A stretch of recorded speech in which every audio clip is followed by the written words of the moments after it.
Hello and welcome out to this week's episode of the Gamers Council podcast. I'm your host, WEBDAVE, along with my co-host and my favorite Jedi, Hargeet Chani. Hargeet, what's up, buddy?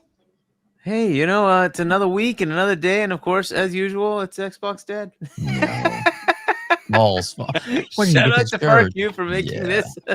Park you. And shout out to Paris. Exactly. We beat a good sport. Oh, we lost him. Red's changing his He'll be back. changing his things, I guess. But anyway, but yeah, I mean, we'll talk about the fun. We had some good stuff. We've had a great week of games coming out, but apparently that doesn't matter anymore. Xbox Dead. Yeah, exactly. Oh, it's so sad. So sad. But then again, we're waiting for one to come back. He should be back here in just a second. Might hit the wrong button. You just never know. But we do have the one and only, the Corkenstein. Corkenstein, what's up, buddy? What's up, Cork? Hey, bud. Hey, guys. How y'all doing? It's been a while. It feels like, I don't know, maybe just because I've been working nights and I don't know what day it is most of the time. But yeah, it feels like it's been a while since I've been able to hang out with you lovely gentlemen. I'm right there with you, buddy. Right there with you. Doing that late night thing. Let's see. Let me put me down here and we'll wait for Red Wolf should be back any second. Yeah, I'm thinking he's having his little connection issues. He was just here. He's having issues with his devices. It says devices not connected. So he's just there. What happened? But yeah, like Hargeet said, we got. Is it working? Oh, go ahead. Is it working? It's my camera. I don't know. My camera's like, no, I don't think I'm going to work today. But it was just working. I don't know. Yeah, just you carry on. Let me. You want to do a restart or something? You can. Let me just refresh. How about you do an introduction real quick and then you can refresh. Hey everybody, I'm Black Square, also known as Red Wolf Renegade. You know me by my voice and my face sometimes. Thank you so much for having me on. Let me reset and I'll be right back. There you go. Well, thanks for showing us. Just kidding. He'll be right back. It happens to the best of us, man. We were literally just here and everything going great in the green room, and then bam, time to go. But we do have a couple of mentions here. We can throw up. Lotus Esprit. He rejoined as a member. Thank you, Lotus. It's always great having you in the chat. He made some really nice comments earlier, so I thought that was really cool of him to jump on. He said, historic moments here, people. All these great speakers on the same podcast. YouTube is not ready. So yeah, I appreciate that a whole bunch. And then of course, Bunty, member for 23 months. That's right. BQ. But anyway, that's it. Bunty. Yes. Welcome, Bunty. Good having you here. Lots of great members of the community here in the chat already. Big B Money, FarQ, and YouTube is doing that weird thing again where it changes the people's names. I don't know why it does it. Sometimes it doesn't. Sometimes it does. Who knows? I don't know. Anyway, Halloween's coming up, Hargeet. It is. Won't be long. Won't be long at all. It is. We got a lot of stuff we can talk about. A lot of stuff we get going on. But let's. We're waiting for the. Speaking. Look, and he's got a camera. Hey. No idea. No idea what happened there. It happens. But you're back. I'm back. Yeah, thank you so much for having me on, man. Really, really appreciate it. Can't wait to talk about Tim and Sarah and Phil and we don't have to talk about that. We were talking about all kinds of stuff, including a statement from GameStop, but we'll get into that. They like to talk a lot on Twitter. It's I kind of like it. I'm kind of liking it. It's like desperation. They're like, F it. We can't get any lower anyway. Let's just say whatever the hell you want to say. Pretty much. Yeah. Pretty much. That is so true. Hargeet, is there any particular place you would like to start tonight? We have got a lot of different places we can go. You want to start with something a little smaller? So it's up to you. I'll let you. Let's just start with panel's best horror games. Let's do something fun. There you go. Sounds good. Halloween in the U.S. Coming up on Friday. Let's talk about that. That is. Just go around the panel. Corkenstein, maybe. Like, what's your favorite? If you like horror games at all. Yeah. Mortuary assistant, actually. That is Wow. pretty solid, like scary. There's points where you're just like doing, because so I don't know if you guys have played it or even heard of it. It was like a solo developer. I think it just barely come to Xbox. It was been PC. It was like early access for a while, and then they released it. Yeah, like there's just you're basically running a mortuary. You have the night shift, and then you're trying not to get possessed, and you're trying to figure out which body has the demon inside of it. So as you're working on the body, preparing it and stuff like that, there'll be things that happen and you see, and you're trying to figure out which body before you lose your sanity. And the more that you work, I think you get like 3 bodies or something like that, and then by the third one you're seeing random things, and then it has like a narrative experience with it. But just all of a sudden you're just working and you look and there's like somebody standing at the window. It's just the way they do the horror experience and the kind of jump scares in it is next level. It's really, really good. But yeah, probably one of my favorite ones for like the scary aspect of it. Nice. Good call. I've never heard of that game, so I'll have to check that out for sure. Red Wolf, anything in the horror genre that particularly you like? And of course, Chad, you're welcome to jump in too. Are you specifically for this year? I mean, it could be any time. Just a game that you've ever played that like absolutely terrified you, or that you just enjoy or love going back to, or just in general. Silent Hill. So I guess this year it would be Silent Hill F, and I'm not that far into it at all. People who know me know Silent Hill is my favorite horror IP. And I'm not that far into Silent Hill F, but it's so good. It's so good because Silent Hill, it's not about like it's much more of like an emotional. It's like emotional and like trauma focused horror. It's not like Resident Evil shooting jump scare type stuff. It has like this depth to it that's really always really interesting. And then I've been playing Alone in the Dark, which sadly the studio that made that game is shut down now, but been playing that recently, and it's got David Harbour from Stranger Things and the other chick who's from other stuff. But that game is kind of like whimsically, it's got like that jazzy noir detective vibe to it, so it's not like very scary. It's just kind of like just suspenseful. It's just kind of like like the 40s and 50s like jazzy. I'm a detective. Whoa, scary stuff's happening. Whoa, it's kind of like that. It's not like I'm actually scared right now. But right. That this year, that's sort of the only two horror games that I've jumped into. Unless you count Stalker as a horror game, which sometimes it can be. But yeah. Yeah, there you go.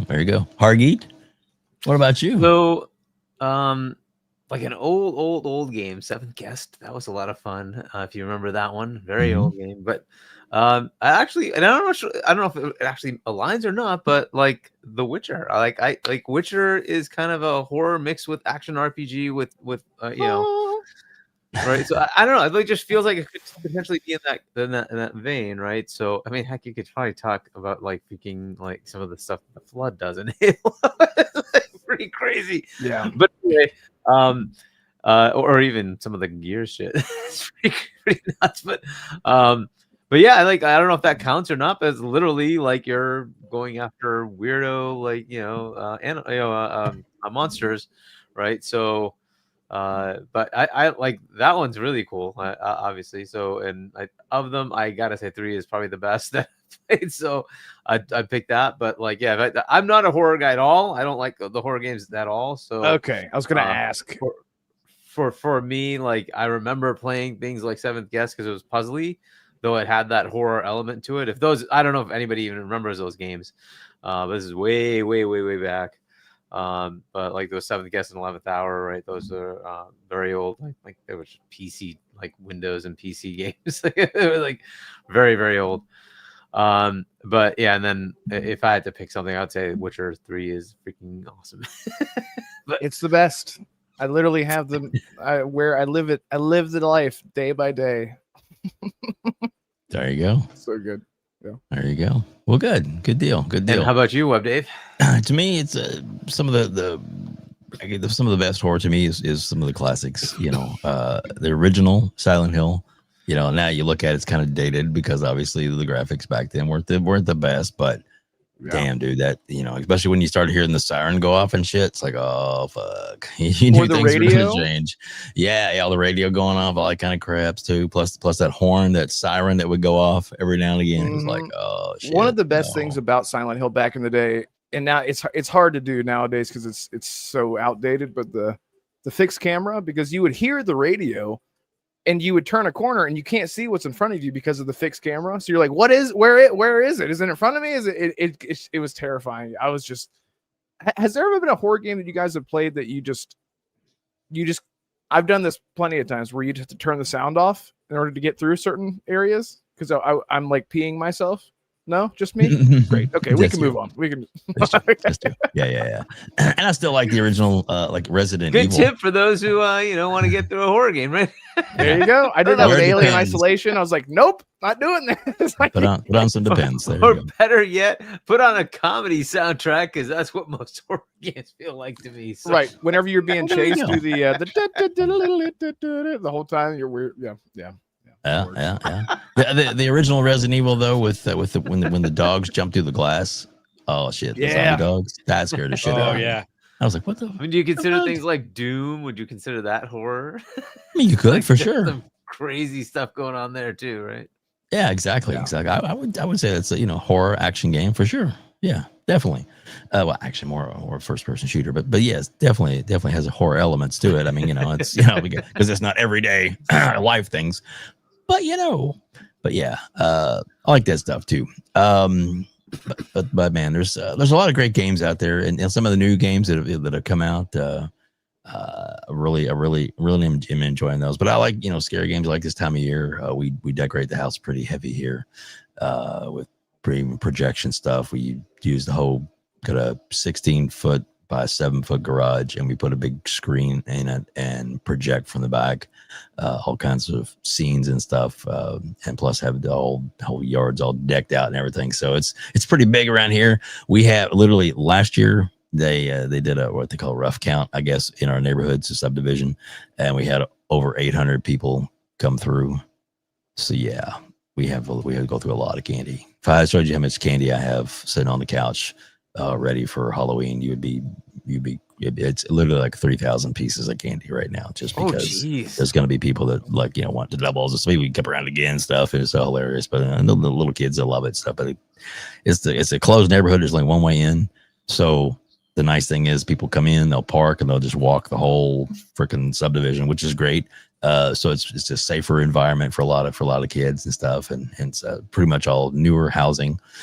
So I think 5-6 years old houses, I think, here. So it's like, I mean, it's not saying good money, but it's a matter of just, there's a lot of young families here, a lot of people that have kids. So it makes more sense for people to come here and they come from all over town and stuff, and bring bus loads of stuff of kids to come in, which I love it. I think it's great. So, and then there's some creative costumes and stuff you see too, which is kind of cool. So anyway, that's a little stint on horror.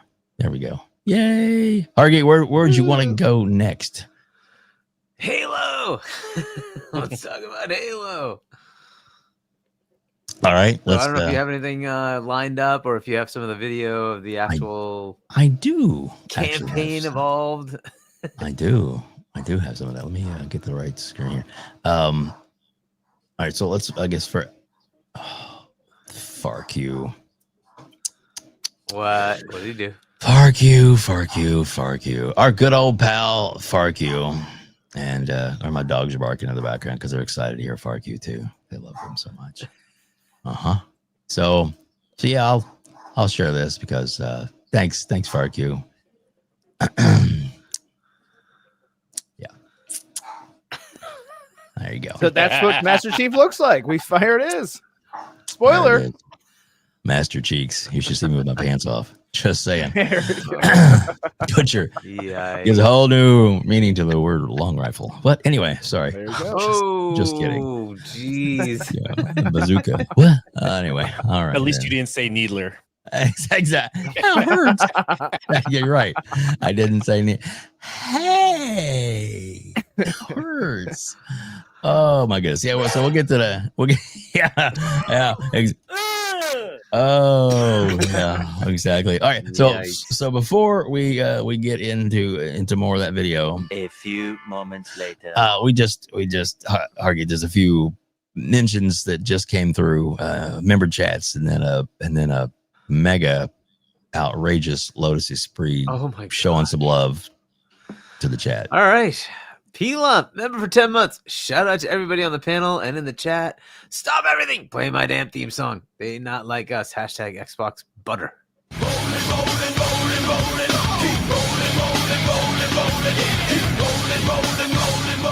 They see me rolling. Watch him rolling. Watch him go. Watch him rolling. Watch him go. He be rolling down the street. He be rolling to the beat. There you go, P-Lump. All right. Welcome, P-Lump. Thank you for joining us. But wow, this is holy shit. And then Lotus drops 50 WebDave memberships. Thank you so much, Lotus is free. Wow, the screen just lit up like a Christmas tree too. That's crazy. Nice. how many people are getting memberships. So thank you Lotus so rocks. much for doing that. So, and if you get a membership and you haven't gotten one already, if you're on YouTube, you have access to all these crazy cool emojis that we put in there, including our guest emojis. For every guest has their own emoji for the episode that they're on. So there you go. We'll throw up some of these real quick so people can see them if you haven't seen them already. But yeah, if you got a membership, or if you want to get your own membership, it's literally $1. That's it. That's all. But we do have the Red Wolf emoji. We have the Corkenstein emoji. Of course, Hargeet and myself are also there, as well as other notable characters like, Phil Spencer's in there, Game Pass, Talk That Shit, TTS is there. And even some, members of the community that are, kind of, I don't know what you call them, stooges. Anyway, so no, we have Tim Dog and Reforge and Dreamcast Guy. And anyway, so you can have a little fun with those as well too. So enjoy, light up and of course a pumpkin for Halloween. So there you go. So light it up, have a little fun with that. Thank you, FarQ. Appreciate the love. Welcome out to the over 160 people watching us live right now on YouTube and on X. We appreciate that very much. And I do have a little video snippet to play right here. And this is gonna be funny because Danny Pena put this up because I thought it was kind of cool. And I love Danny. He's amazing. Him and Paris do some great work together. But the thing he put on there was the PlayStation post for this, which I thought was great. So yeah. And the reason we'll get into all about our feelings on that here in a few minutes. But yeah, it's I don't know what to tell you other than change is what it is. You're gonna have to roll with it. And in the long run, Microsoft and Xbox is gonna be so much stronger for it. You just wait. How many games did you get for PlayStation this year from PlayStation first party? How many was that? They don't really talk about that much, Hargeet. Was it? So if you count the Lost ones that Soul are aside. published by them, you get Lost Soul Aside, Death Stranding 2, MLB The Show, and of course, Ghost of Yote. Ote, Great Ghost of Ote. Eote, sorry. I believe that's it. I don't think they've had anything else. Yeah. So I think those are their games that they've published themselves. Yeah, and we'll get into what Xbox is brought by. So here is, we're having fun, of course, guys, because we like to have fun. Here is the little teaser trailer that they had, and we'll get into some more videos and stuff here in just a second. But let's play this first to get everybody kind of on the same wavelength to what the announcement was. It's pretty big, I think. Here we go. Please, buddy.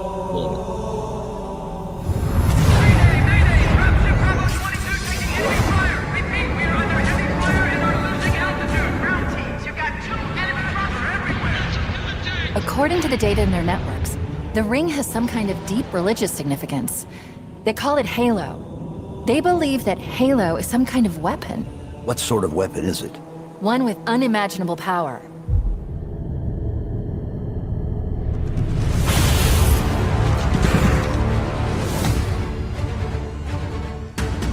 Chief, you gotta find the cartographer. We'll keep him busy as long as we can. Fire Team Charlie, we're on our way. Touchdown! Hit it, Mike! Somebody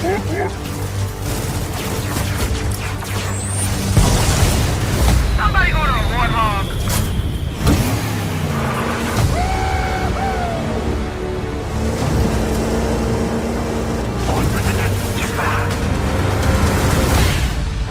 The Covenant are putting up a real fight. The cartographer must be here.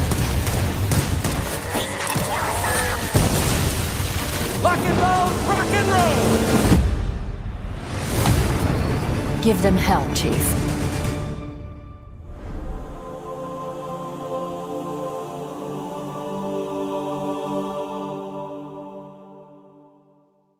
There you go.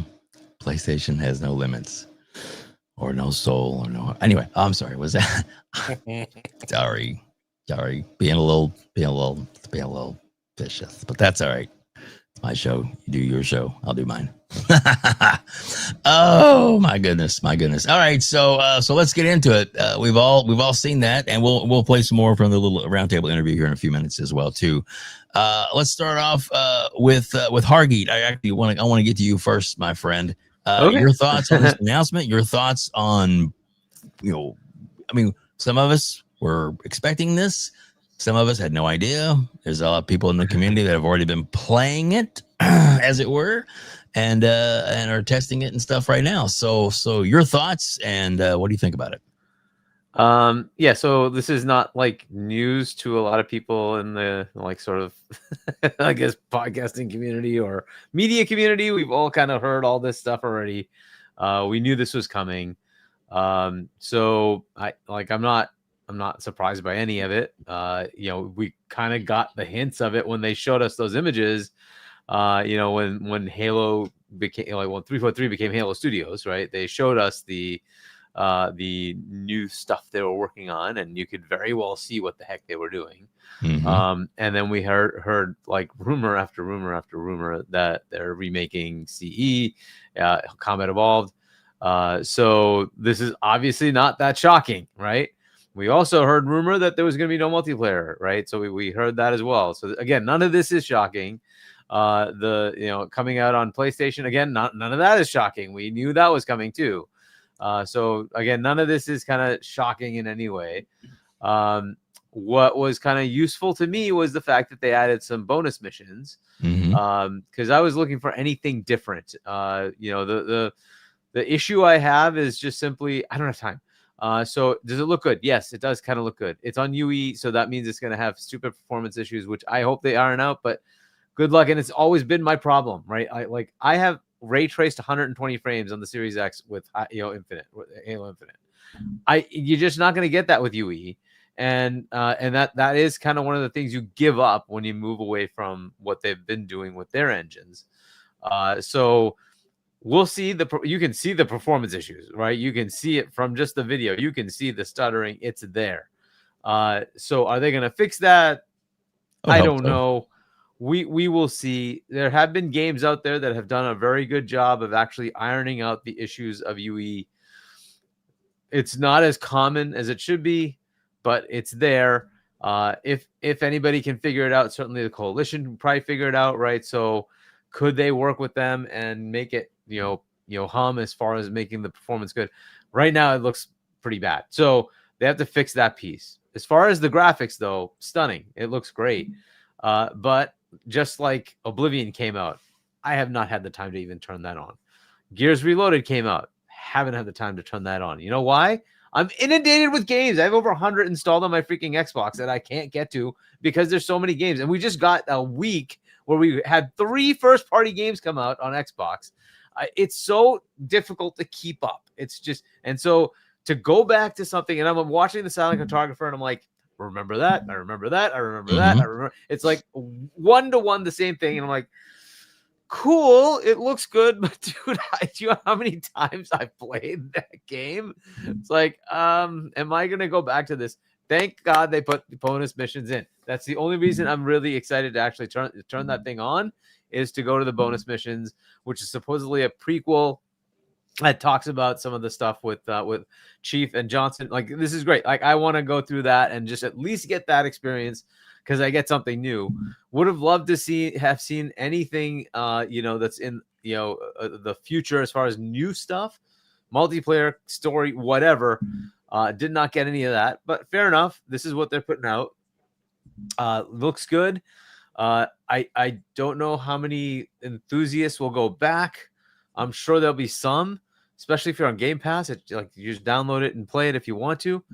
It does have 4-player co-op campaign, 2-player local split screen. That's great. Again, there's going to be a lot of people. This is like a generation old, right? That have never played Halo. This might be a good intro to bring them into that game, into that series. So great that it's there. Awesome for those who have never played it. For those who think all the PlayStation people didn't play this game, I don't know, man.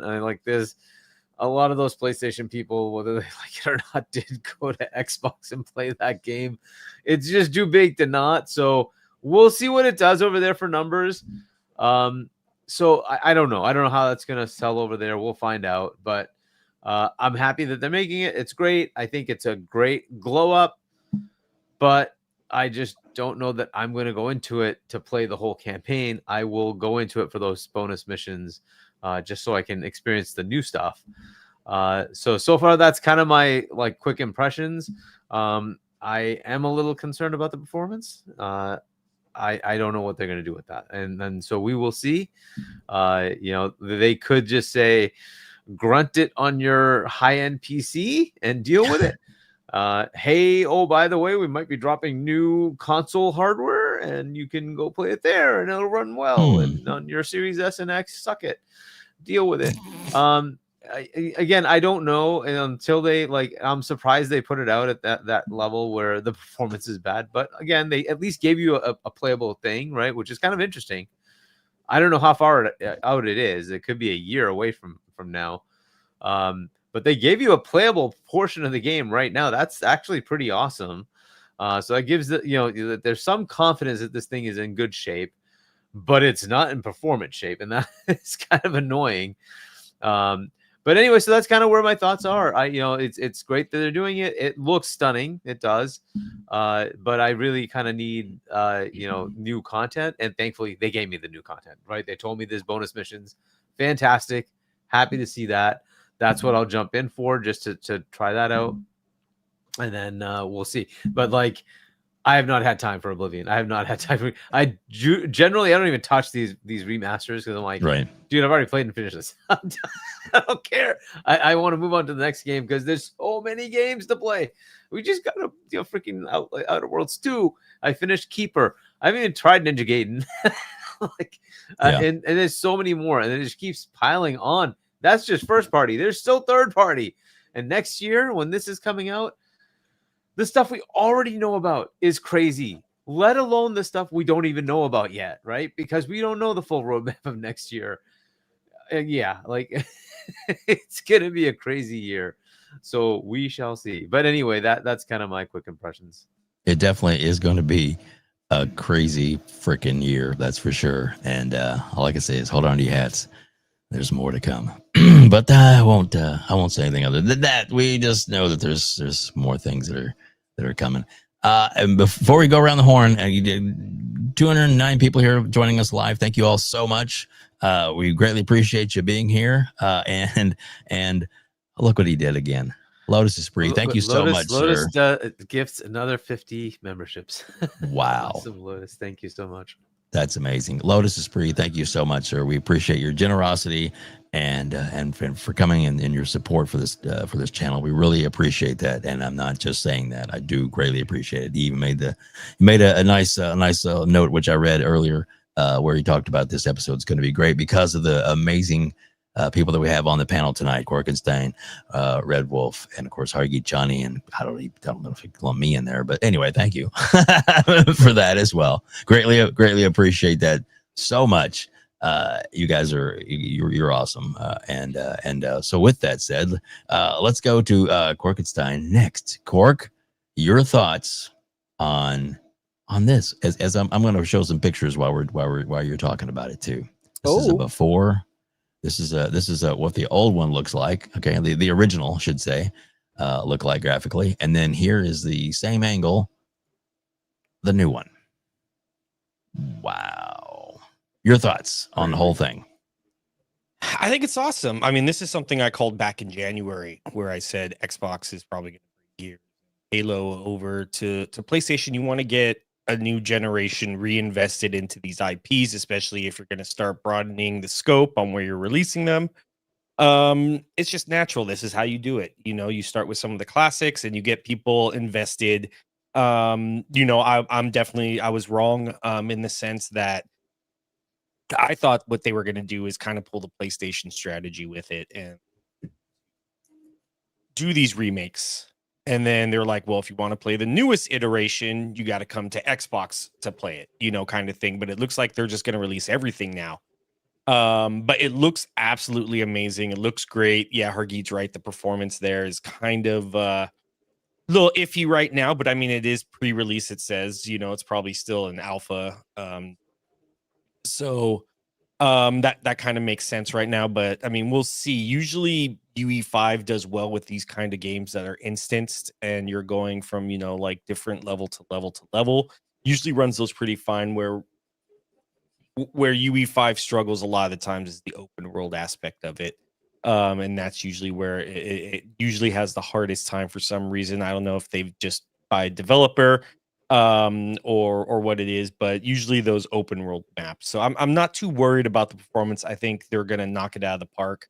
You know, it's been out for a while now. You know, the engine UE5, and I'm pretty sure since it is the standard in gaming, that they're gonna figure it.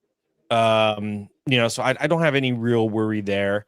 Especially with them coming into this and releasing on PlayStation. I think what Halo Studios is really going to do is try and put their best foot forward. You know, this is kind of the newest or the next iteration for Halo. You know, Halo Studios as an actual studio, this is what they're going to come out kind of with first, and I think it's a great precedent to set. You know, they're as much of a rebrand as they're doing. This is a fresh start for them, and you know, picking Master Chief. You know, Halo Combat Evolved and now Campaign Evolved. I think it's a good move. So let's see how it plays out. I know people are freaking out and they're using 10-year-old quotes to console war, and it's like, just get over it. You know, just get the fuck over it. It's coming to PlayStation. You know, it's fine. It's okay. You lose nothing as an Xbox player. You know, you could still play the game on Xbox. You had Andy Robertson playing a fucking fiddle. You know, oh my, you know, I made so many great memories on the Xbox console, and it's like it's still releasing on the Xbox console. You could still go play this on the console. You're not losing anything. Yeah. Play where you want to play. You know, if you're already invested in PC, you know, I'm glad PlayStation players get to experience this. For those that maybe not, or you know, things like that. I'm great. Games, you know, more games for more gamers. That's not a bad thing. I don't see why we got people still locked in that mindset of, you know, you can't play other games on other consoles. Like you're a consumer. You're a fucking consumer. Why are you freaking out about ways that other people get to play? You get to play it wherever you're at. That's a great thing. So yeah, I don't really see, you know, the whole outrage, you know, the fake outrage over it.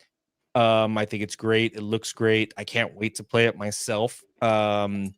It's definitely going to be a good time, and depending on this and seeing the work that they're putting into this Halo and giving new experiences, kind of makes me hopeful with the prequel stuff that they're doing, that maybe that's some of the stuff that Halo might dive into. Master Chief before, you know, kind of thing, and kind of do that whole prequel. You know, I know they tried to do it with the TV show a little bit with like going back and forth, and I don't know, it was a little weird. But I'm really hopeful to see what they do with the Halo IP, and if this is the kind of stuff they're moving forward to it and setting new narrative experiences, I'm all for it. Agreed. I'm pretty excited for it for sure. So, Red Wolf, sir, your thoughts on this? I like Halo. Me too. Yep, that's it. No, I know. You guys really set it up. It's really great points. A lot of the things that I totally agree with.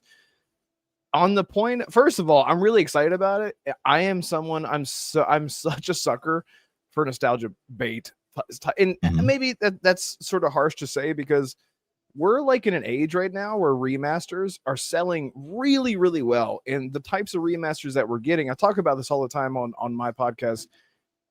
Capcom has sort of like sparked this new generation of studios really wanting to dive into and cash out on nostalgia with remakes. And it's working because a lot of these games actually warrant a remake. Look at like the Resident Evil remakes. Like we were just talking behind the scenes about how, fixed cameras and stuff like that. Like there's a lot of things that modern gamers can't get into in terms of just the technicality and the visuals, or just the games they did not hold your hand back in the day. But Halo 1 still feels really great for being a 24-year-old game. How old is it? 24 years 25. old? It's insane. It's insane, Yep. man. And not to say that Halo isn't warranted a remaster, because we had obviously the Master Chief collection that came out. But this looks so good. Like looking at this gameplay, like the lighting, and I saw so many people complaining about, why does Master Chief have to cock the slide, or whatever the fuck you're supposed to say it. And I'm like, are we really cherry picking issues? You're always going to see people complaining about the little stuff. But anyway, I can't wait. I can't wait to play it. I feel like I just replayed Halo 1 Master Chief Collection like 3 years ago or something. I wanted to go through all the Halo games in chronological order. But like Hargeet was saying, I'm really excited about the new like content. Like I want to see the stuff that was cut out. Really cool to see. I remember struggling playing back in the day. I can't remember if Halo 1, it might have been Halo 3 or I can't remember, but them adding another seat to the Warthog, because I remember you could only have so many people in a Warthog, so then someone would have to like run. Yeah. So like, all right, see you later, man. Like it's fine. I'll catch up with you guys. And then they just get teleported because every time you hit a checkpoint, the person that was left behind just got teleported. I'm like, oh, this sucks. Yep. So little things like that, I think is in like watching this gameplay. It's almost like, we look at things with nostalgia glasses and you're like, of course, that's what it looked like. And no, it did not. It looked way worse than that. But I think it's really exciting because I am notorious for saying I am not a fan of exclusivity. I always forget that Starfield is not on PlayStation. I just forget, because like you were saying, Corkenstein, it doesn't bother me that PlayStation doesn't get to play Starfield. I just forget, like I already have it. So when Starfield eventually comes to PlayStation, I'm like, that's great. Just like Halo, like this game has been out for like 25 years or whatever. I'm really happy that people are going to be playing it. I don't really get the drama. I am really excited to see the future. If this does really well, which I hope it does. I really want to know the budget behind this. If they're going to continue doing remakes, because this is sort of the trend with remakes. They start off with a really early version in a franchise, and then they go chronologically from that point on. And we've seen that again with we're seeing it now with Silent Hill, apparently. Yeah. They started off with Silent Hill 2, which is arguably the most popular Silent Hill game. And now they're going, rumors are that we're going to get another Silent Hill remake in Silent Hill 1, I believe is what the rumors are. So I wonder if they're going to go for like Reach next or ODST, or because there's so many Halo games. Like, where do you go from here? So I'm really interested to see the future of this, but this game has been in development. This remaster has been in development for how long now? Like, it's only like what, 2 years, 3 years, maybe? Not very long. Not long at all. So they could pub them out if they, and they're under Microsoft, so we'll see. But yeah, I didn't want to steal anyone else's thoughts on that, but I agree with everything y'all said, and those are my thoughts. I'm excited to play it. I'm a sucker for nostalgia. Well, and we're excited to have you on here too, just so you know. but yeah, well, it's true. Lotus is Spree. We love you, man. Get another 50 Oh my gosh. WebDave memberships. That's Jesus $150 so far, dude. Please, thank you for your generosity. Oh my goodness, insane, man. Better things to do with that money than this. But thank you so much for helping spread the word about the Gamers Council, and it's because of you that we're growing and succeeding like we are. So, Lotus, thank you so much, sir. Again, appreciate you greatly. That's just crazy. Thank you. I just no words, man. And thank you so much. That's really nice of you to do. Thank you.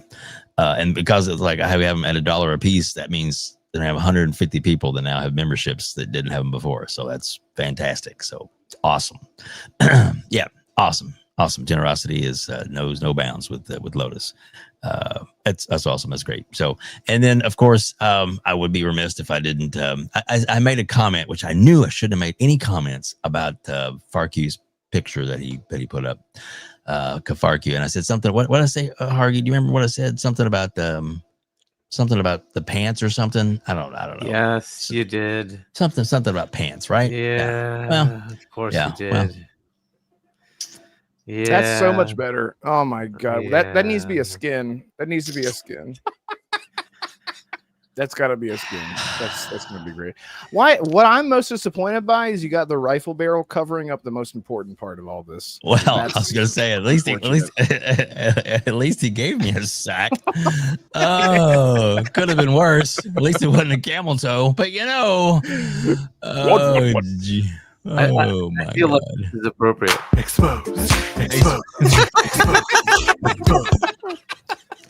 Love it. Oh gosh, it's good to have friends, isn't it? He covered it up for WebDave to give him some dignity, but I mean, WebDave has evolved. Some dignity. Yeah. Dignity. Oh, Farku. Wow. Thank you so much, Farku, for the total embarrassment. I mean, but he's so he's so talented, right? Exactly. Farku's awesome. He is awesome. He is awesome. Weird. In a weird kind of way. But I'm just kidding. I do love it actually. So remember this. If you like this video, please hit the like button. Oh yeah. So back to the game. Craziness for sure. Lots of good stuff. Let me switch this just a little bit because I'm going to switch to just a little different. How you mentioned this when you were talking about this game, and I will say one of the things that caught my eye or caught my ear, I guess I should say, when they were talking was not only because we like doing a lot of co-op stuff, but it has online co-op. Not only that, but it's cross-platform, so you could be co-oping, playing with somebody on the Xbox, somebody on your handheld, somebody on a PlayStation, and somebody playing their Steam Deck. I'm just saying, or the PC or whatever. So, and they could all be playing the same game together. That's cool. And if you're on the couch, go ahead. Yeah, I was gonna say, hopefully at some point Switch 2, right? Why not bring it to Switch 2 if they can get the performance right and make it work? Let's get it on Switch. Why not? Yeah, and for sure it'd be good for like the split screen co-op on your couch. That's amazing. That's awesome. And of course we have Bram Stroker. Not to be outdone. Farku. Thanks, Farku. Gifts 5 WebDave memberships. Thank you so much, sir. We appreciate that greatly. That is awesome of you to do that and to bring up Bram Stroker again. Anyway, it's that time of year, right, Hargate? It's Halloween time for a good Bram Stroker novel. Yeah. Anyway, all right. Yeah. So what I did want to was flip to. I got to get that image off my screen. Jesus Christ, that's crazy. All right. So pantsless, crazy. All right. There is this little video. Where did I put it? There it is. There it is. Let's go to the screen. So it's. I'll play it here. Get full screen so we have a little bit better of it. It's a little, somebody made a little short, and I just thought this was kind of relevant to some of the reactions that people are getting about the trailer from all sides. Did you see the Halo Campaign Evolved trailer? Yeah. What do you think about it? Looks good. Nice visuals. More Halo. I'm happy. No, you sprint! The fuck? It has sprint! Fucking sprint! And the textures don't look like they did 24 years ago! And the Needler has too many details! And Halo doesn't belong on PlayStation! Ree! What an annoying little shit. Did you see the Halo campaign Evolve trailer? Yeah, exactly. Oh, that's great. I love when he goes, the fuck? Yeah. yeah. Yeah, What do you think about it? looks good. Nice visuals. More Halo. I'm happy. No! You wrong! The fuck? It has sprint! Fucking sprint! And the textures don't look like they did 24 years ago! And the Needler has too many details! And Halo doesn't belong on PlayStation! Ree! Betrayal. What an annoying little shit. There you go. So great. Hargeet, play that again, will you? Betrayal. Love it. That is the name of this episode, by the way. So yeah, God. yeah. Some people do feel Extermination. exactly. Some people do feel that way. Killing spree. Yeah. And of course, my favorite clip. Game Oh my God. over. There you go. All right, so guys, overall thoughts on this. I mean, it's a good thing, right? I mean, come on, we're playing games and more people are playing them, and obviously the ecosystem has changed, and seems like, you know, when we have 4 games you can tout on the PlayStation, and they're, you know, pretty much closed ecosystem except for the PC stuff. That's wait a minute. Hey, you know, I can play Spider-Man on this. Played it earlier today. Weird. Spider-Man on my Xbox. Anyway, just saying. And if this is the precursor to what they're going to be doing next with the new next generation of Xbox, and even some native and some crazy backwards compatibility things that they're working on, to the point to where you're playing almost your whole library natively on your console in the future. That could be just what would happen. I mean, to be honest, you know, some people are, you know, bitching about, you know, it's not, you can't play games natively. Reforge said that repeatedly on the show, but you know, on the PlayStation 5, you can't play your PlayStation 3 games natively. You have to have a service which you pay for, which that particular level is funny more expensive than it is on the Xbox, and it's only streaming those particular ones. You can't download those, so it's not played natively. Wake the fuck up, dude. That's all I'm saying. Just wake up. I know you're doing it for clicks and money and all that kind of stuff, and you say you're not, but you know, you placate to them, and we'll just sit here and we'll just enjoy gaming as it goes forward. But I digress. Hargeet, your roundup thoughts on this particular topic. Is there any more of this dead horse we need to beat, or anything else you want to say about it? Dead horse. Good God. No, I mean, look, I ultimately, we all knew this was coming. I don't know what happens for new games. I think Halo would do well every game, because coming to every platform, because it's a multiplayer game, right? So if they do release a multiplayer, I say put it on everything, right? Because it makes more sense for it to be on as many platforms to get as much engagement as possible. You know, Helldivers 2 would have served well just coming to everything at the same time. It apparently did well on Xbox, despite all the naysaying. You Hargeet, you. I see what you did there. I see what you did there. But you know, if that had, you know, released day and date, it would have done even better. And there's no point in holding those kind of games. And look, in the future, it doesn't matter, because the console will be able to play everything from Steam, so it'll just have it anyway. But it just makes more sense if it's everywhere. And so for games you know, even though I don't necessarily like it going, but we all expected Halo to go there. And you know, Gears, Halo, these kind of games, they make more sense doing that. You know, one of the things that holds it back as far as its ability to get as large as some of the other games is it's just not everywhere, and it should be. And This game is an iconic game. Now, you have games like Mario, right, that are iconic, and somehow, Nintendo's kind of kept it alive for 40 years. 40 years, Jesus. And it seems to stay relevant enough and stay within that Switch hardware, the whatever Nintendo console they're on at the time. Fine, but like if that was on PC, do you think it would be bigger? Is there a reason it needs to be locked down? Right? I see like Zelda game where like somebody will build it in Unreal, and I'm like, why is this not what Zelda is right now? Like, why do we not have Zelda looking like that?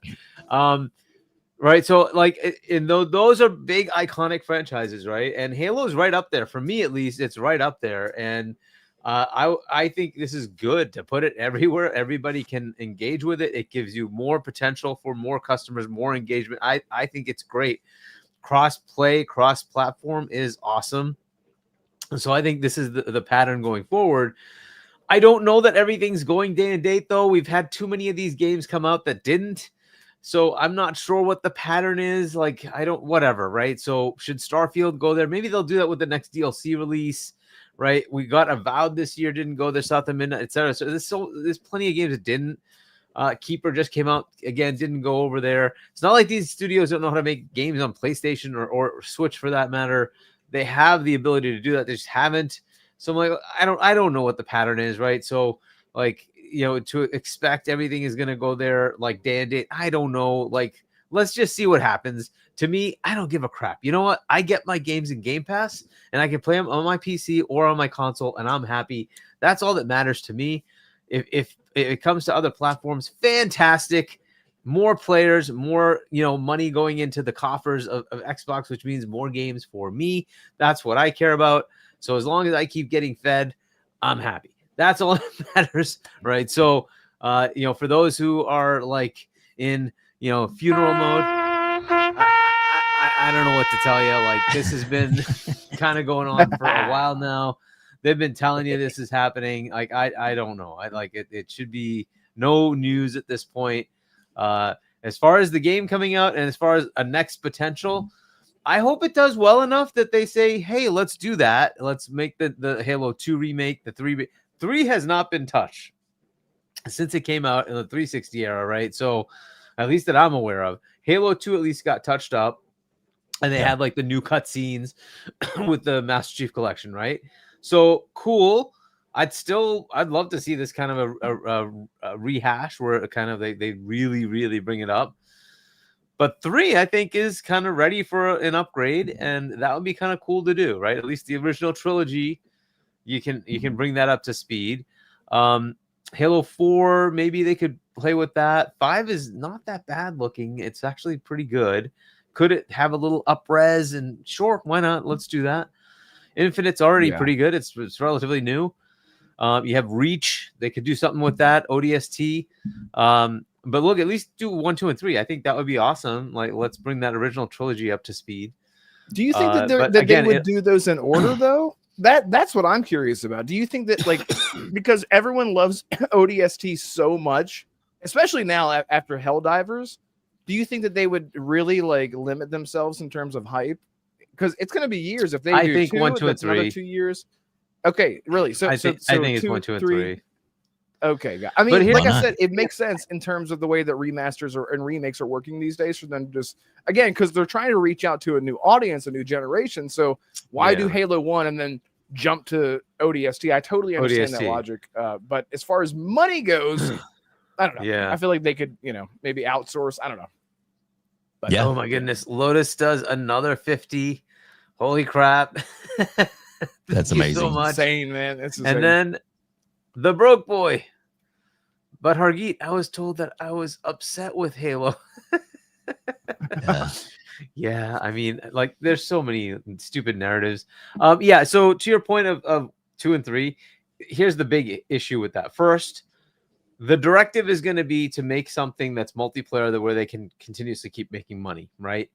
So whatever their next project is likely the multiplayer game.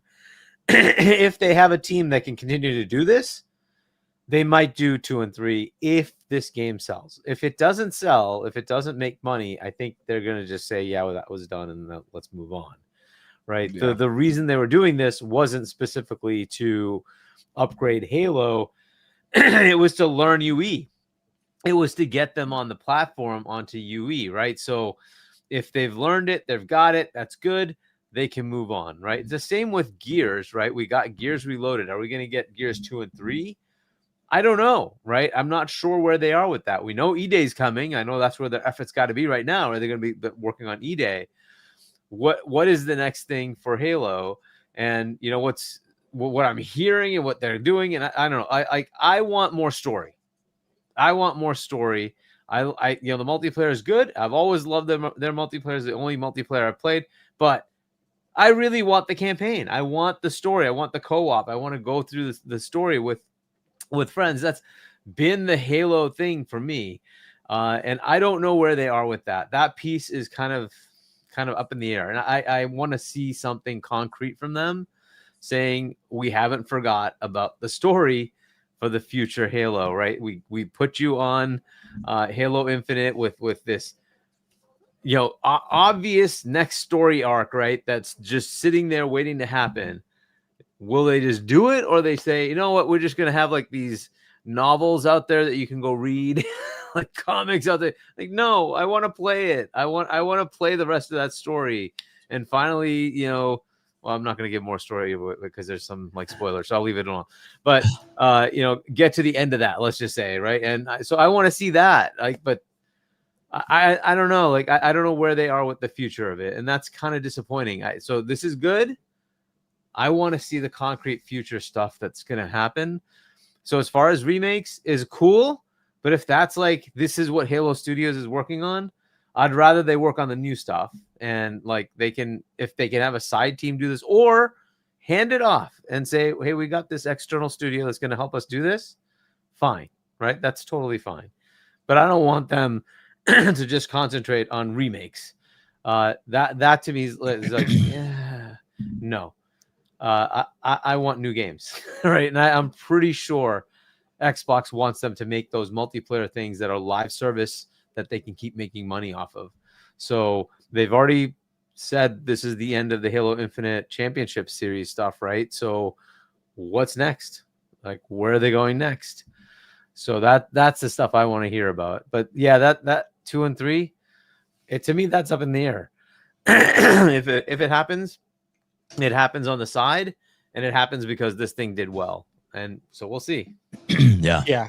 I think Hargeet's right for that, because this is more so, like he said, an entry just to get into UE5, but you could see why there was so much PlayStation branding is because they wanted to incorporate a new consumer base. So it's a win-win for Xbox no matter what. Let's say this doesn't do well, let's say this doesn't really do as well, but it still got some of the PlayStation base involved. The next Halo game that came out, those people that got involved are now into that ecosystem.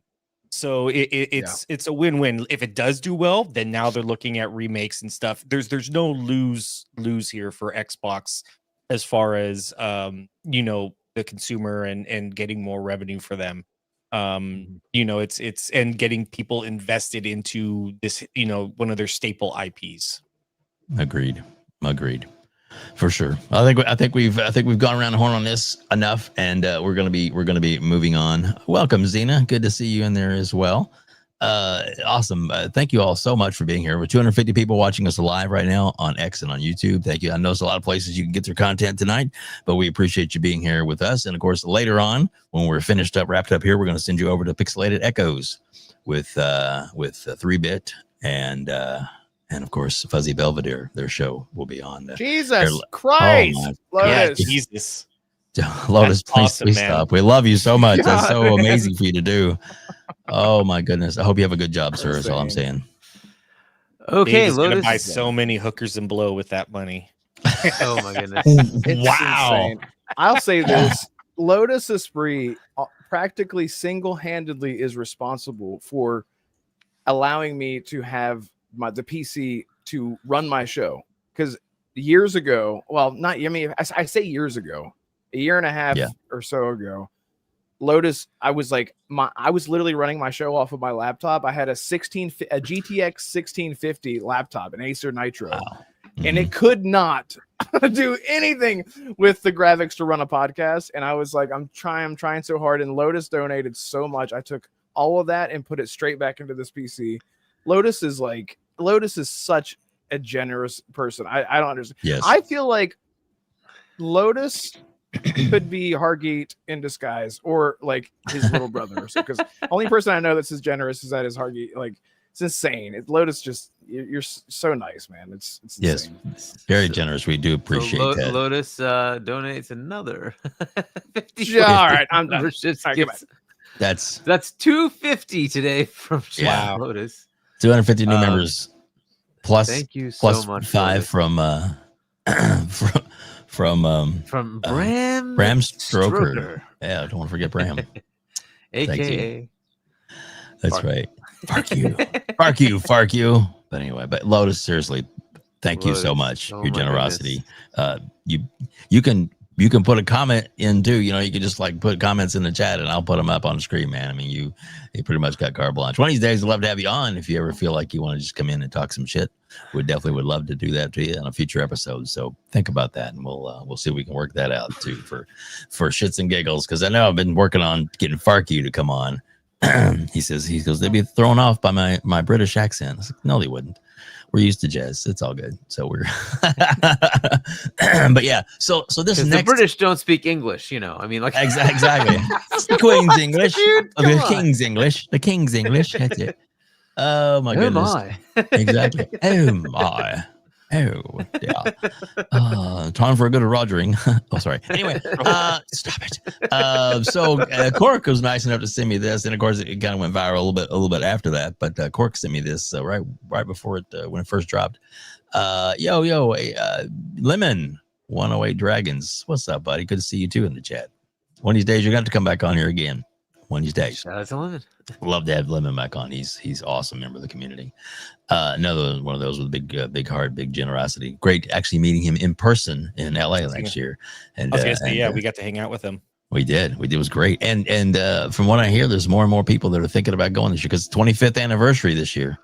I'm making my reservations this week coming up for the hotel and all that kind of stuff coming up. So I've already got off. I got permission should say. I should get approval for to be off work already. So I got that all done and in the can. So it's happening. Of course, I gotta reach out to my good friend Cork to see about getting pick me up at the airport kind of thing. I got you, BB. You the man. But what I did put in there for us, which I thought was pretty nice. And Hargeet, I put it in the notes. If you scroll down at the bottom, there's a little caption there if you wanted to read that once I pull up the screen, because it gives a little bit more and it's a little easier to read. But it is what Cork sent me. Let's see, get on the right switch there to boom. There we go. All right. So that was the article that came out under Famitsu, and is a Japanese publication, the largest gaming publication in the world still to this day. Amazing scores and stuff that come out of Famitsu, and amazing Japanese publication. And it was a good interview with Phil Spencer about all the new stuff coming out. And Japan is big on handhelds.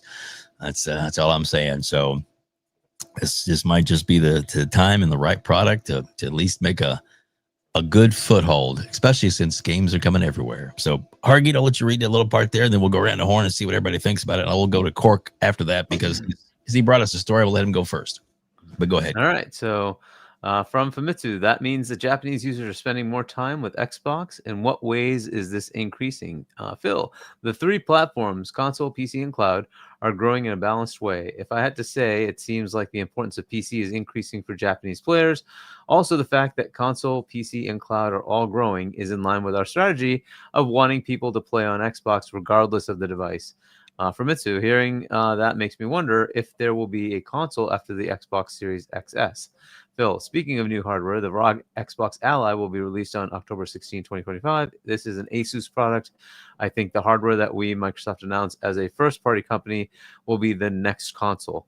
Famitsu, when will the official announcement be? Phil, it's still undecided. However, with the arrival of the ROG Xbox Ally series as a handheld device and the evolution of experiences on the cloud and PC, what's important to note is that this product suggests how the Xbox software platform will evolve in the future, connecting all devices at one point. Well. Huh. Hargeet, I don't think Xbox is dead. I think that my oncoming demise was greatly exaggerated, as it were. So we will. Yeah, Xbox is dead with Paris Lily shirt from FarQ. So yeah, go ahead.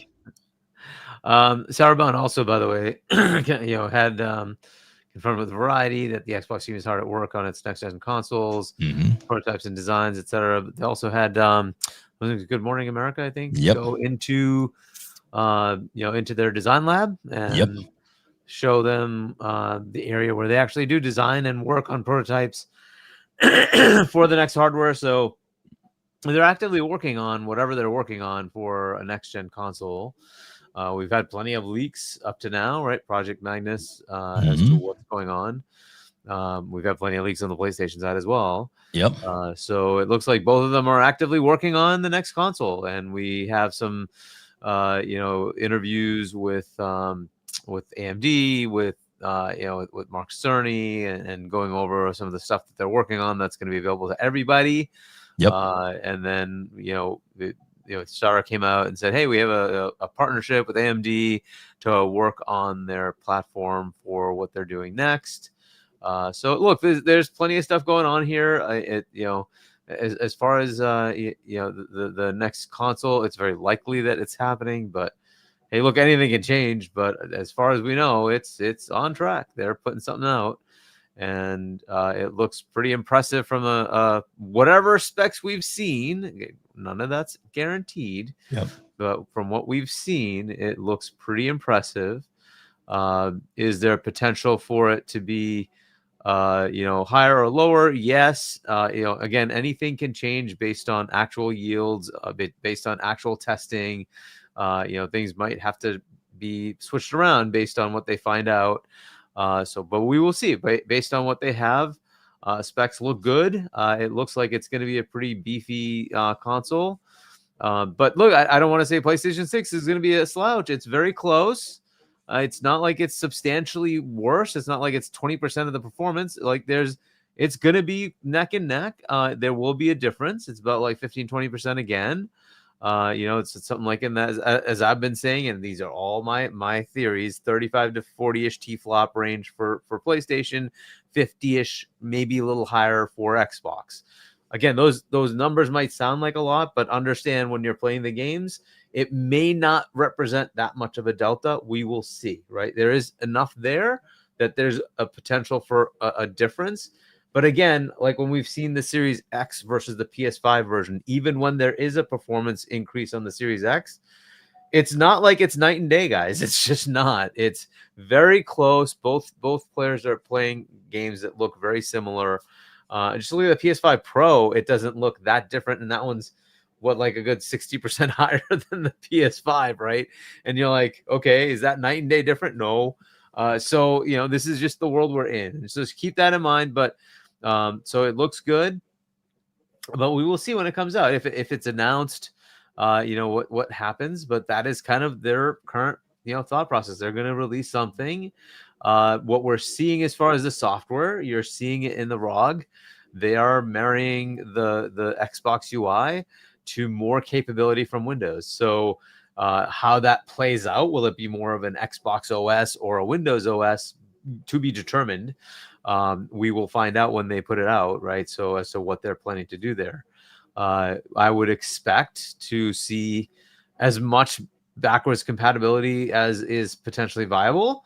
So I would try. It's nothing's guaranteed, right? But so it's viable though that you would bring your Xbox One, Xbox Series console games, your 360, your Xbox Original. It hopefully brings that forward, and not streamed. I mean native. So hopefully that works.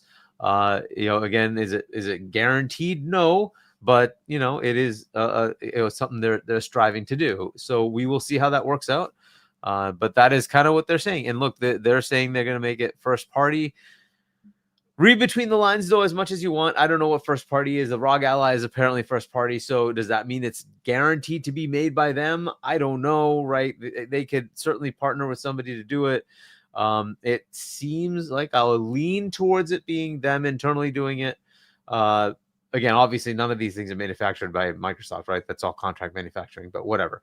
As far as the actual, like the design, the look, who's selling it to you, I think it might end up being Microsoft does that, right? So Xbox is the one selling it to you. But again, I can't guarantee that, right? We have no idea that they all have these, this sweet talking baloney that they give you the corporate talk stuff, right?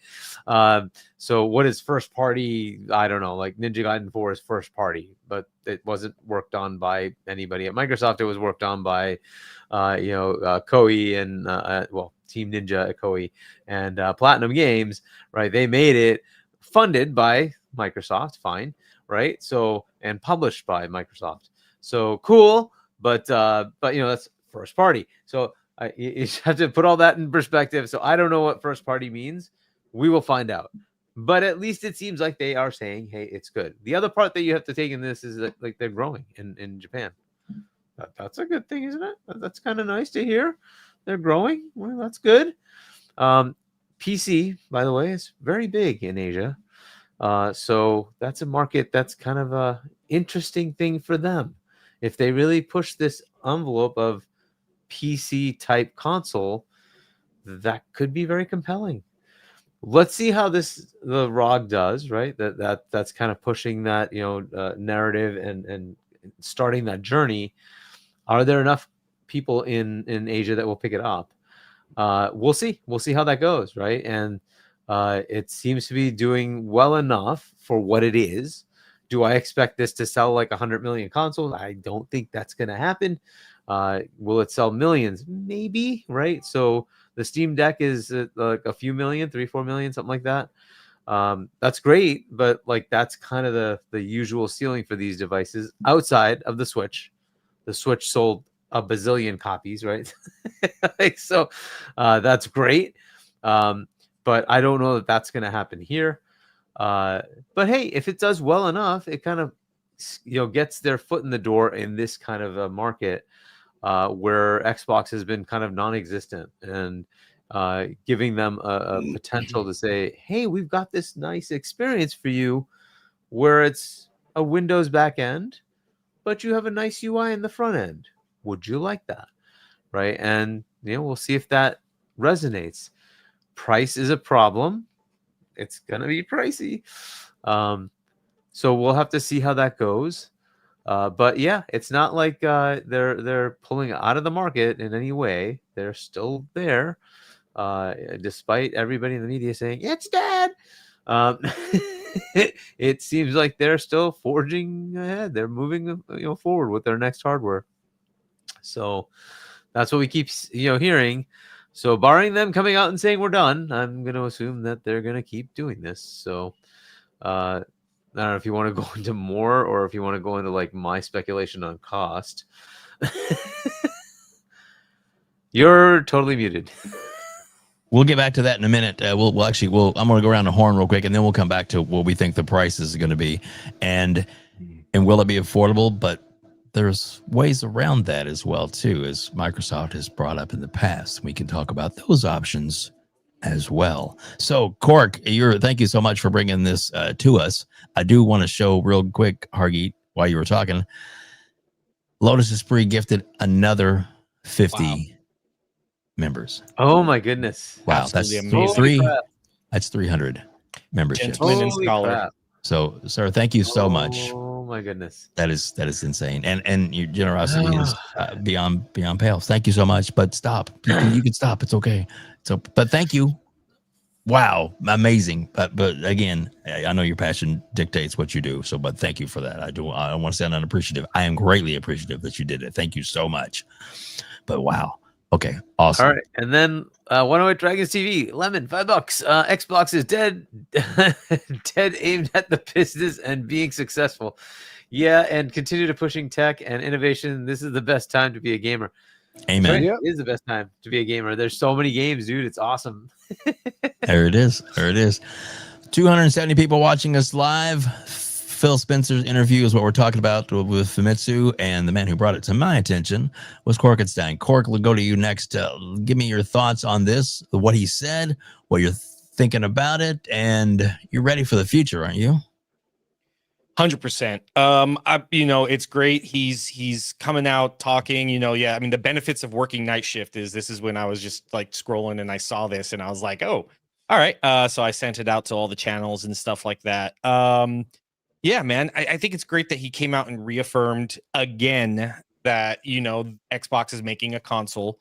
Hargeet does bring up a good point that, even Sarah Bond said that the ROG Ally is a first party. And I think it's because they worked in partnership on, I guess, how to best optimize it and things like that. So I get the sentiment of why she said what she said.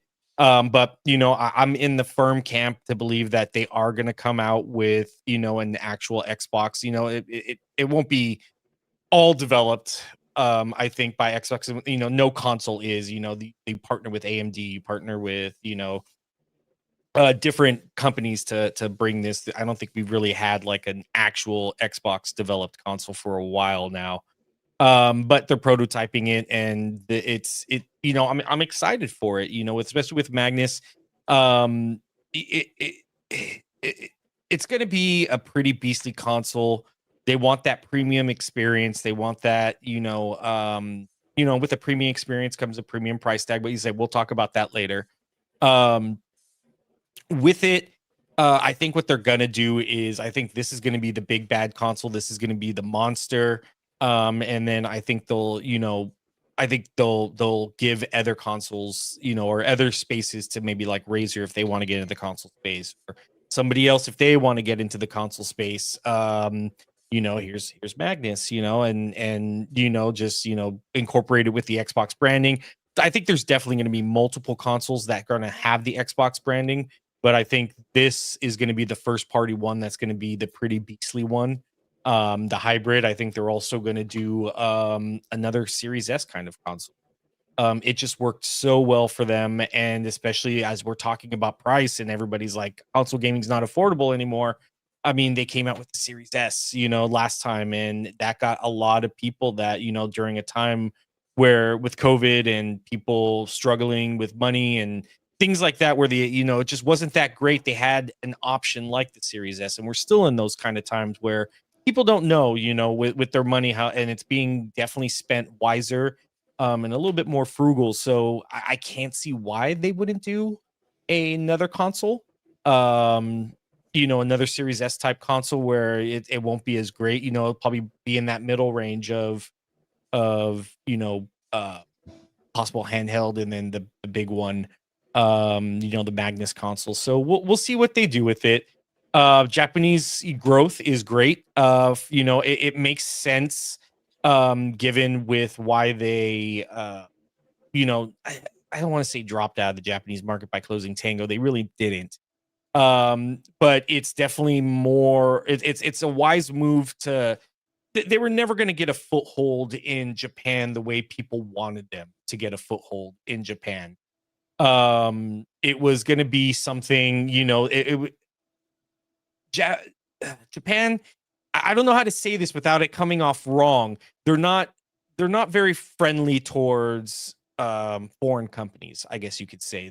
Right. They're definitely very a culture that is very self-invested into their own ecosystem and their own companies, and they want to prop those up, versus having a foreign company come in and try and dictate their market. They're not very friendly on that. So while they did have Tango really had nothing for them.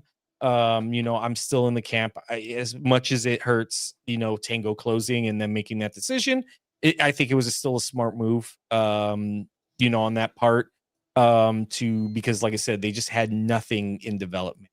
But it's a lot more cost effective for them to invest in other Japanese already established, beloved developers and publishers like Sega. I mean, I think Sega's probably been one of the biggest supporters of Play Anywhere.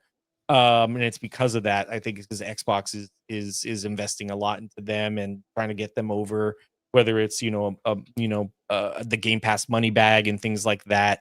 It's great. I mean, there's room everywhere, especially for Xbox, who didn't do so great in the European and Asian markets to start. That's where a lot of PlayStation and Switch has been able to make their dominance and become premier, a platform out in those ecosystems and areas.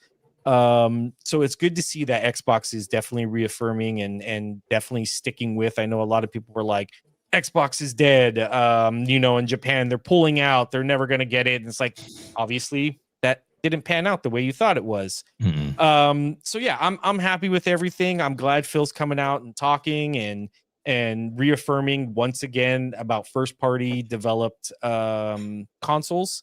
I will say I think this might be the last. Given the space, given the space right now, the economy space, and just consoles in general, they're not going above and beyond what previous gen did. So you're not going to see, it makes sense why companies might be a little hesitant, especially with cloud gaming. I mean, I've been saying this and I got a lot of flack.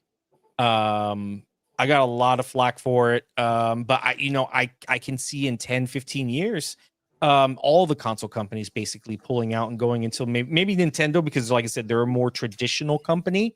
I can see them being the last holdout, but when you have other entertainment industries pulling out of physical, like movies, TV, music, books, art, everything going more of a digital friendly route, I can't see why video games would be the only one to say, no, we're not going to do that.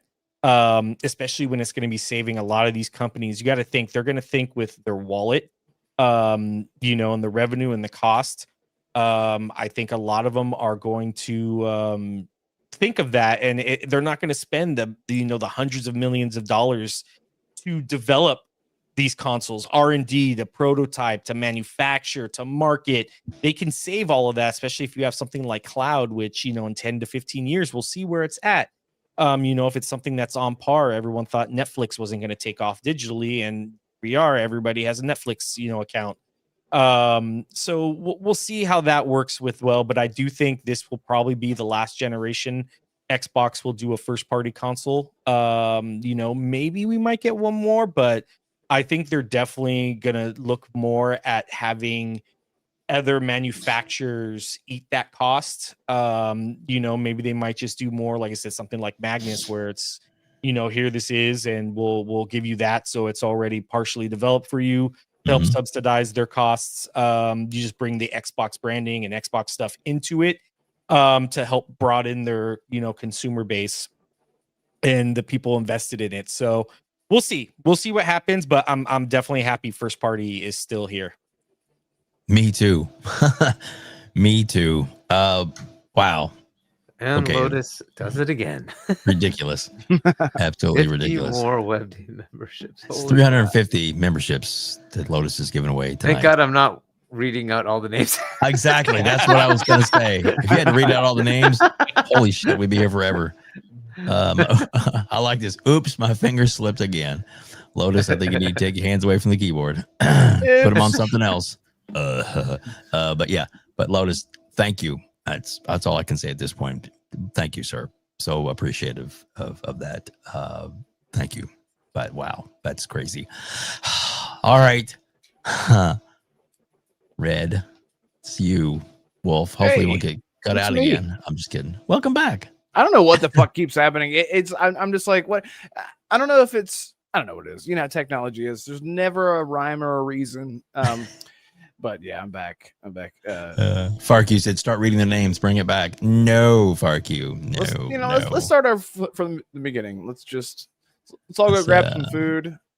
Yeah. Hargeet, get some nice ginger tea. Get your throat warmed up and just. You know what? I think what we'll do is we'll have a podcast special edition on Sunday mornings at like 6 a.m. of nothing but me just reading the names off. Yeah. I'll read the names and There you go. No, not going to happen. Anyway, but thank you very much, Lotus, for that. And thank you, FarQ, for all the imagery that you provided us tonight. Pants included.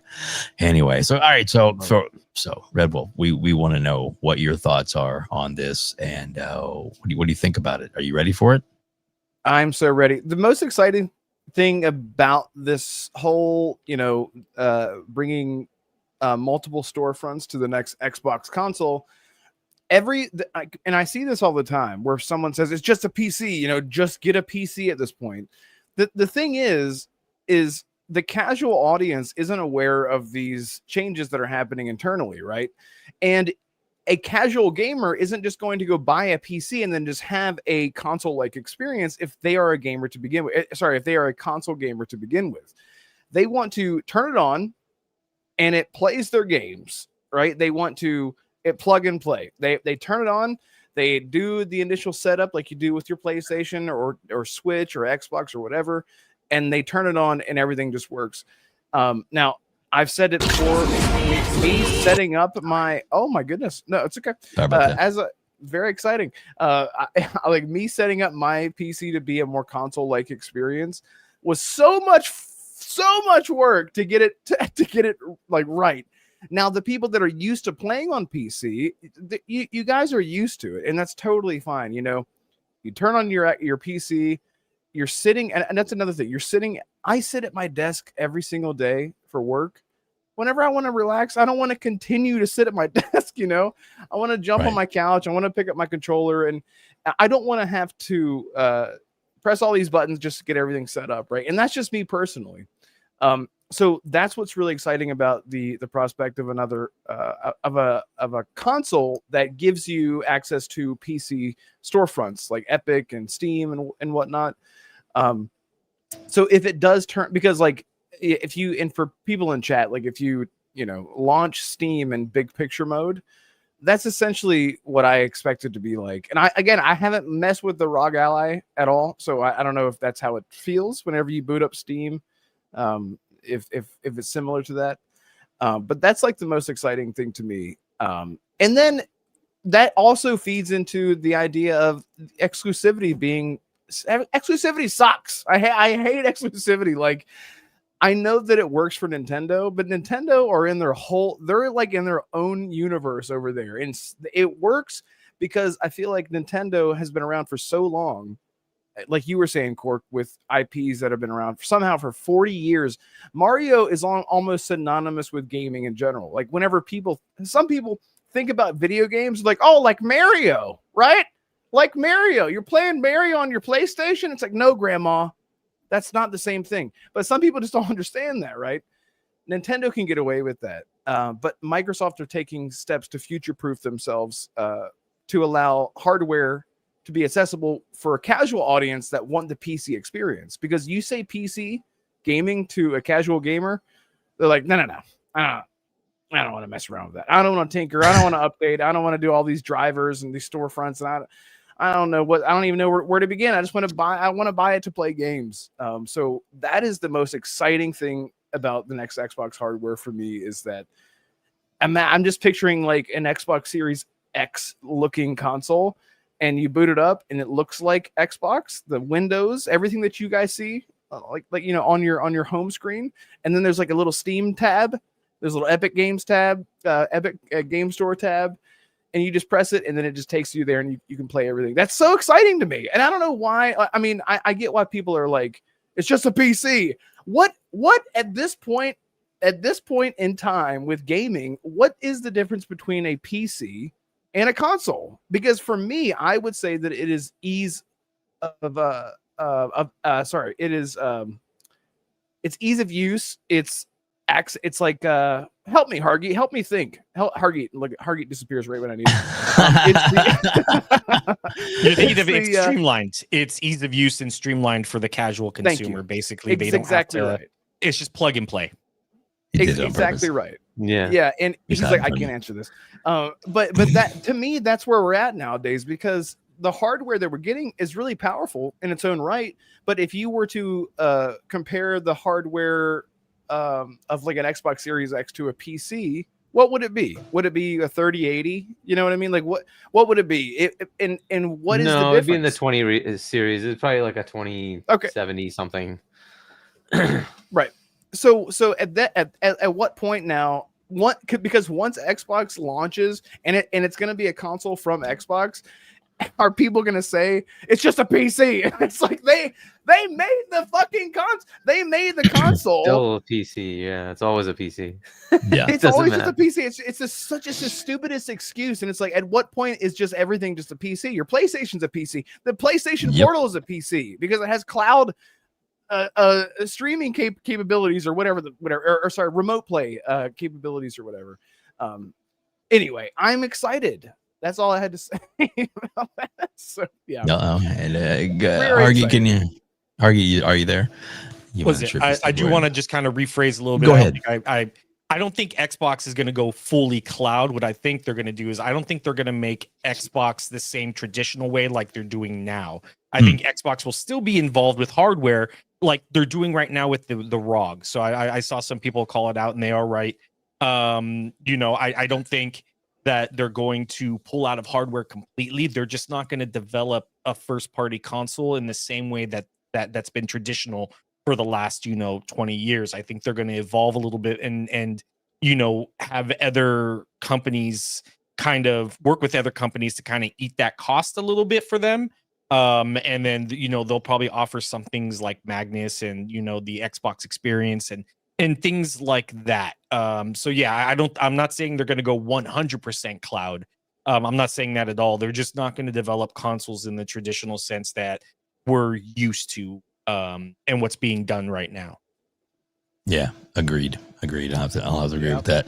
So let's get into the price of this beast, and I will start with this part, saying that no matter what the price point is going to be, because I actually used the Access program that they came out with Microsoft, the All Access, and that's how I got my Xbox Series X the very first day. Was I did the All Access program, and for 2 years I made payments on it, and it included 2 years worth of Game Pass. It's like $35 a month plus the tax. Wasn't any upfront cost. There wasn't any extra charges. There wasn't any service charge or anything like that for it. It was basically I made payments for 2 years, like $34 for 2 years. And after the end of the 2 years, if I wanted to, I could renew or pay for my own Xbox Live, which that's what got me actually into Xbox Live, was having the service included. And after that, I was like, this is fucking great. I gotta have this. I wasn't gonna get it before, so that really helped me do it, and it made it affordable because at the time, because remember the same week that the Xbox came out, or almost the next week, was the PlayStation came out. And of course, at the time, my wife was like, well, you can't have both if they cost that much money. I said, well, what if I did this? Okay, sure. So I had the money to buy one, and then I put the other one on, quote unquote, Microsoft credit. Plus, there's other different services and things like that you can do that are, I can't think of some of the names of them, even like PayPal and different services like that offer payment plans where you can actually come in, get an expensive item, no matter what it is, PC or whatever, and pay it down that way. So if it's necessarily you really want it, but you can't quite afford it day one, maybe that'll work better for you. Or save up, or just continue with what you got now, or complain about things. I don't know. Life is what it is. But this price, what do you think the price is going to be? And we're going to start with Corkenstein, then we'll go to Red Wolf, and then we'll end up with Hargeet on your thoughts on the price. Cork, what is your thought on what this price? All right, so what do you think it's gonna be, and what do you think is actually like what will make people want to buy it? What will make people, it's too much? Your thoughts? Yeah, we're over the part where Microsoft. We've seen it with Amy Hood. I think we're going to talk about that a little later, possibly. But they're done losing money on consoles. Yep. And this is why I think they are going to go a little bit more. I think this is I don't know. it's kind of hard to see what they might do, because especially with them coming out with Magnus, this might be a way to help subsidize those costs. Where like I said, they might do that third party kind of branding, where they're they're giving their stuff in this ecosystem and things like that to help subsidize maybe the cost of this. I think ideally, it might come in. I mean, I'm assuming 1,000.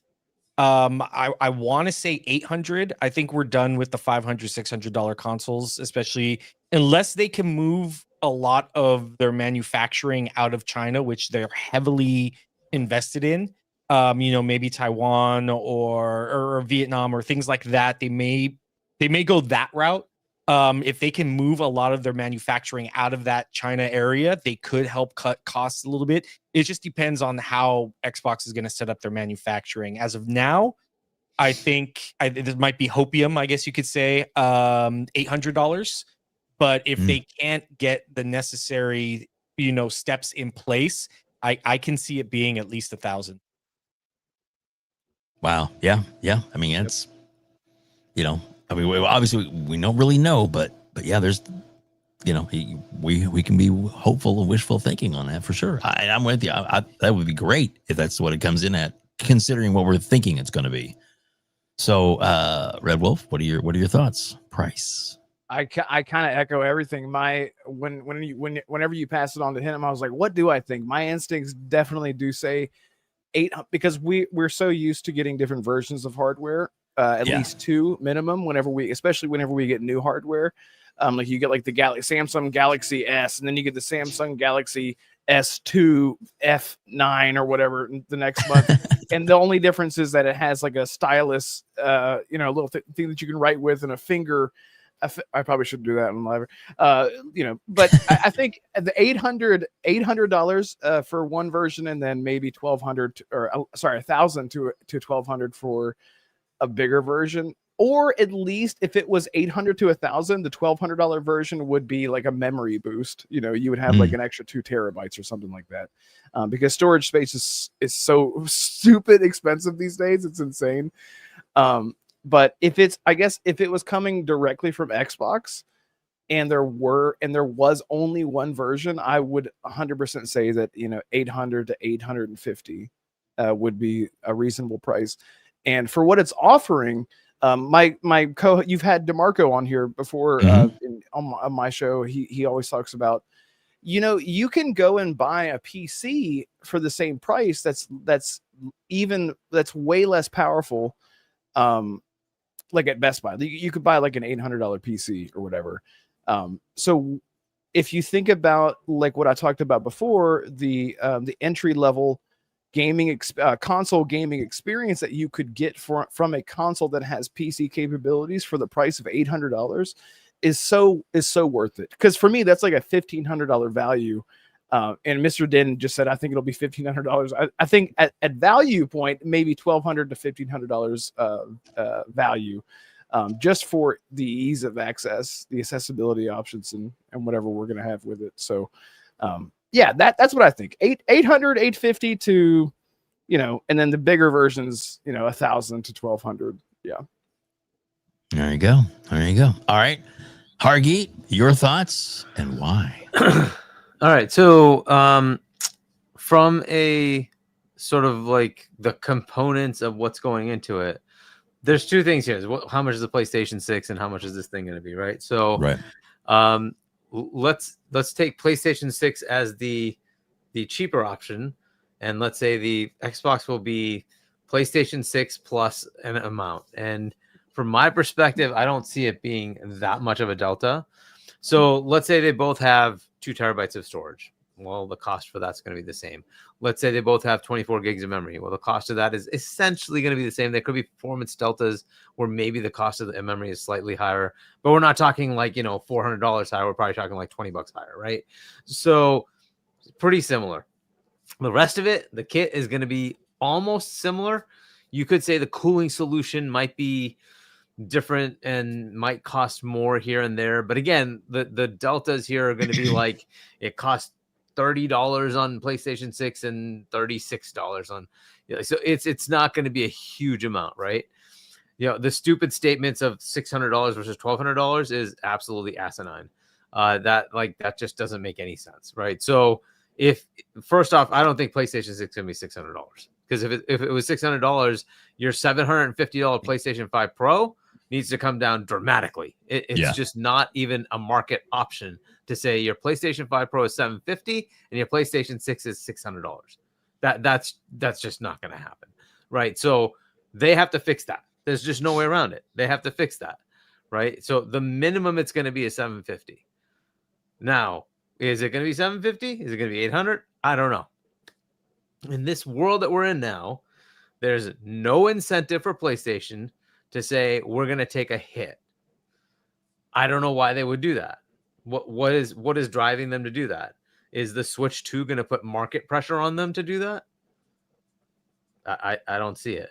Right. Is Xbox putting market pressure on them to do that? Really? So what makes them say I need to waste money on it? Is Hiroki sitting there going, oh yeah, I want to waste money on every console sold. I'm going to give people. I just don't see it. I don't see it. So maybe there's a world where that happens, but I doubt it. So in that world, they're both making money on the console. So that's just the way it's going to be. So if that's happening, what my expectation is, the APU is going to cost slightly more. Again, we're not talking $300 more. We're probably talking $40 to $50 more. So overall, my guess would be it's $100 over whatever the PlayStation comes in at, whatever that price is. So given I don't know what that price is, because we're talking maybe it's a year, 2 years, 3 years out, it could be that it comes in at $700 for PlayStation and $800 for Xbox. It could be $800 for PlayStation. It comes in $900 for Xbox. But that would be my guess. Now, the beauty of Magnus is it's not locked. You can absolutely give it to other people, right? And if they do that, that gives them opportunity to say, hey, I'll make a lower power version, or I'll make a higher power version. So you can have range of whatever you want. And I don't know how that looks. My guess is like Xbox will do the first one. Here's our performance target. That's what we're going to put out. If MSI wants to come out with one that's, time and a half more powerful, time and a quarter more powerful, fair enough. Go do that. No problem. They'll also charge more, right? They could give you a box that say like the default Xbox comes with 2 terabytes. MSI could say, hey, we have one that's, time and a half more powerful, 8 terabytes of SSD, 32 gigs of memory. Sure, why not? And we charge you $1,500 for people like me. I'm like, yeah, sign me up. I'll do that, right? So it just depends on who you are. You might have people who want to say, no, I want the cheapest possible box, and maybe there's one that's even cheaper than what Xbox puts out. That's fair, right? But let's say they just go with the default Xbox put out, and that might be $800, $900 in that range. So that would be where I'd guess it would be. But again, this is all based on where PlayStation is. So I would expect it's PlayStation 6 plus about $100. That would be my guess. Wow. Now, you look at the Series X, they took the hit, right? Xbox took a hit. Though that box definitely was more expensive than the PlayStation 5, right? It definitely had more, more capability, and therefore it was more expensive to make. They still priced it the same. It was $500, right? Mm-hmm. I don't know that they do that again. So I think it's going to be like, if it's more powerful, it's got more components, it's got more stuff, you're just paying for it. That's the way it is. So I think it's going to be about 100-ish more. But again, I don't know where the PS6 lands. I just don't know based on market dynamics where that lands. So we will see. It really just comes down to like, can prices come down for these current consoles? It's possible. And if that happens, then it is possible the next gen boxes can come in at a lower price. Otherwise, you're looking at higher prices. I'd give a higher likelihood that's what happens, that they're higher than what they are, what we're paying for today. But again, it's possible. Market dynamics could change. If manufacturing costs come down, great. That could allow us to do that. We can see a market where the PS6 can come in lower because the PS5 Pro has been reduced to $650, right? That's a possibility. Yeah. But I don't know that happens. And I wouldn't bank on it happening, but that's a possibility. But unless that happens, I just don't see it coming in cheaper. I just don't. It's going to be more expensive. So that's kind of what my thoughts are. I hope it comes in at a reasonable cost, but unfortunately, what is reasonable these days? Right. People saw the $450 for the Switch 2, and I'm like, oh, that's pretty good. And most people are like, oh my God, $450 for a Switch. And I'm like, do you understand what they're giving you for $450? Yeah.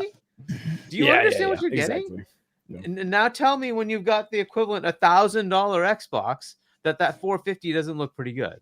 Right? Yeah. Like, you understand what they're giving you? So this is the world we're in, right? And everybody expects, oh, it should be $300 because that's what Switch 1 was. Like, yeah, but we're not in that world anymore. Right. So it's just you have to deal with reality.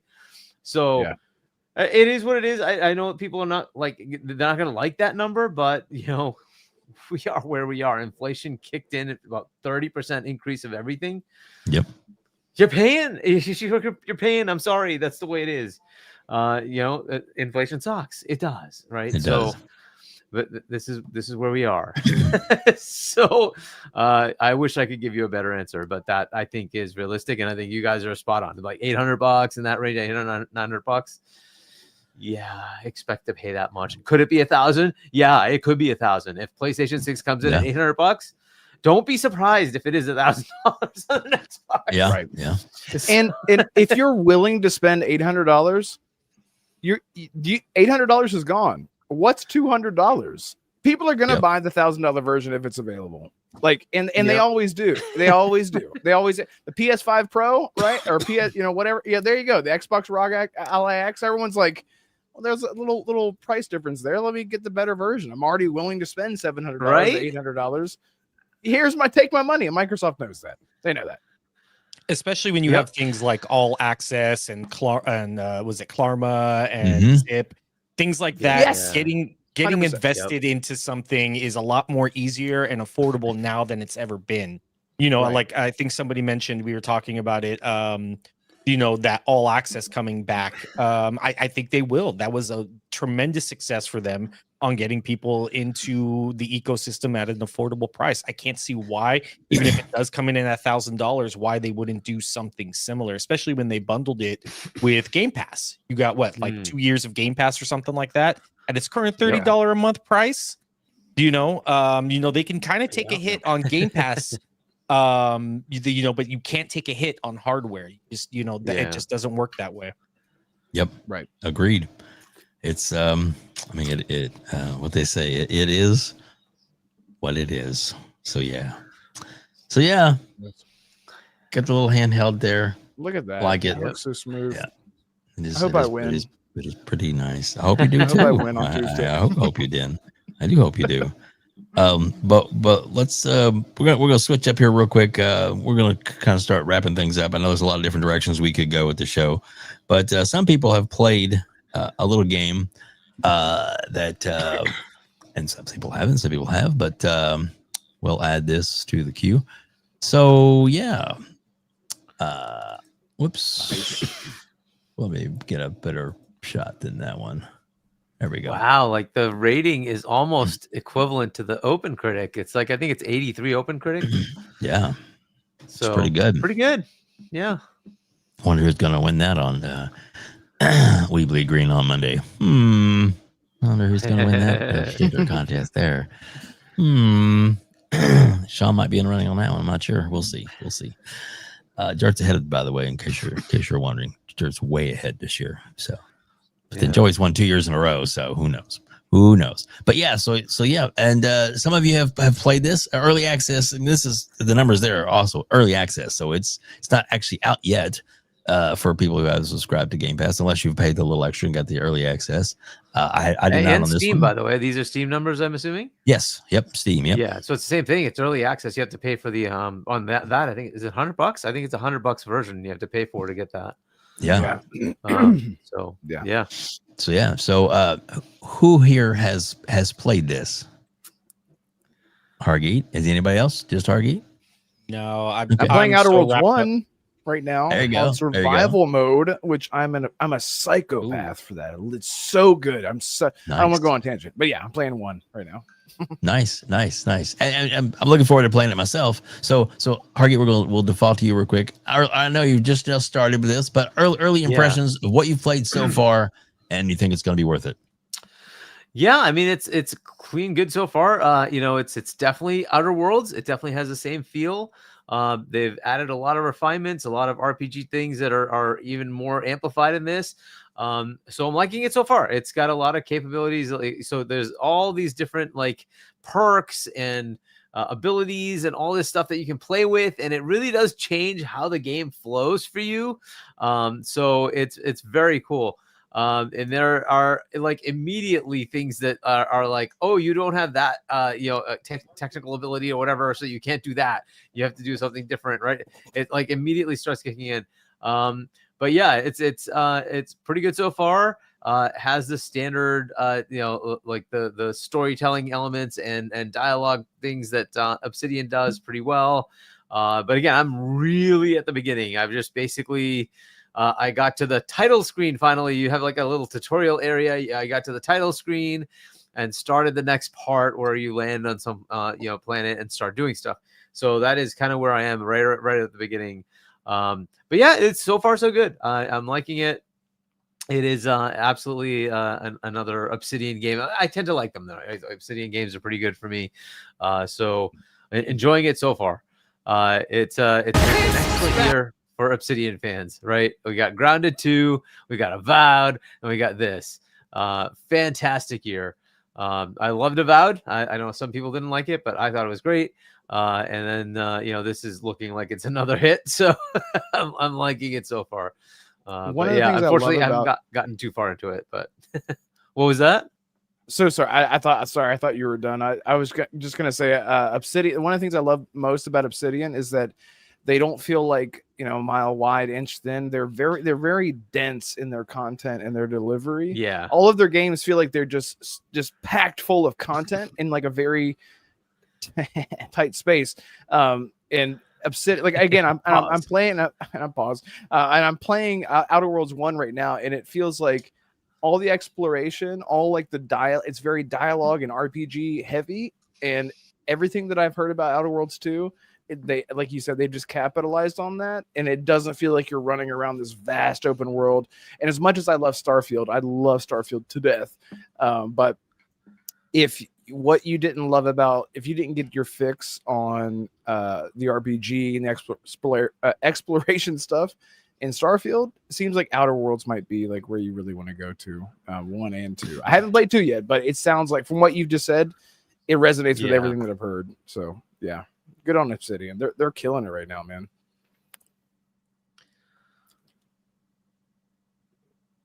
Yeah, and WebDave's muted. Love it. WebDave, you're muted. Sorry, Cork. You looking forward to this too? Yeah. I wanted to jump in day one and get the deluxe edition and stuff. There's so much stuff to play right now. I did love the first one. The first one was really, really great. I don't think I ever finished it though. I definitely I know you don't have to, from what I've heard. Right. This has nothing to do with the first one. Yeah, they make references, but it's not required to play. You're not continuing. Yeah. So that's I'm excited for that. I just we have Keeper Power Wash Simulator 2 is completely consumed me. I don't know why, but I started Red Dead Redemption 2 for like the 4th. Oh, bro, I've been what? Oh, God, that's calling my name good. again. I'm like, stop. I'm gonna get sucked in I've played it like 4 or 5 times already. I don't know why. Same. It's just such a good story and just the world and everything. But I'm excited for this. From what I've heard, Jesse from Xbox Era said that there was a lot of stuff that in the first one, him and I kind of agree on a lot of stuff when it comes to games. There was stuff in there that I didn't really like with the first one. He said a lot of that's fixed with this one. They've definitely made some pretty great improvements with it. I'm excited. I'll probably give this a whirl once I wrap up Power Wash. And that's the great thing about Game Pass. You don't have to rush for day one. You can play it at your leisure when you want. It's there in your library. I'll probably get around to this probably in maybe a Hopefully. Yeah.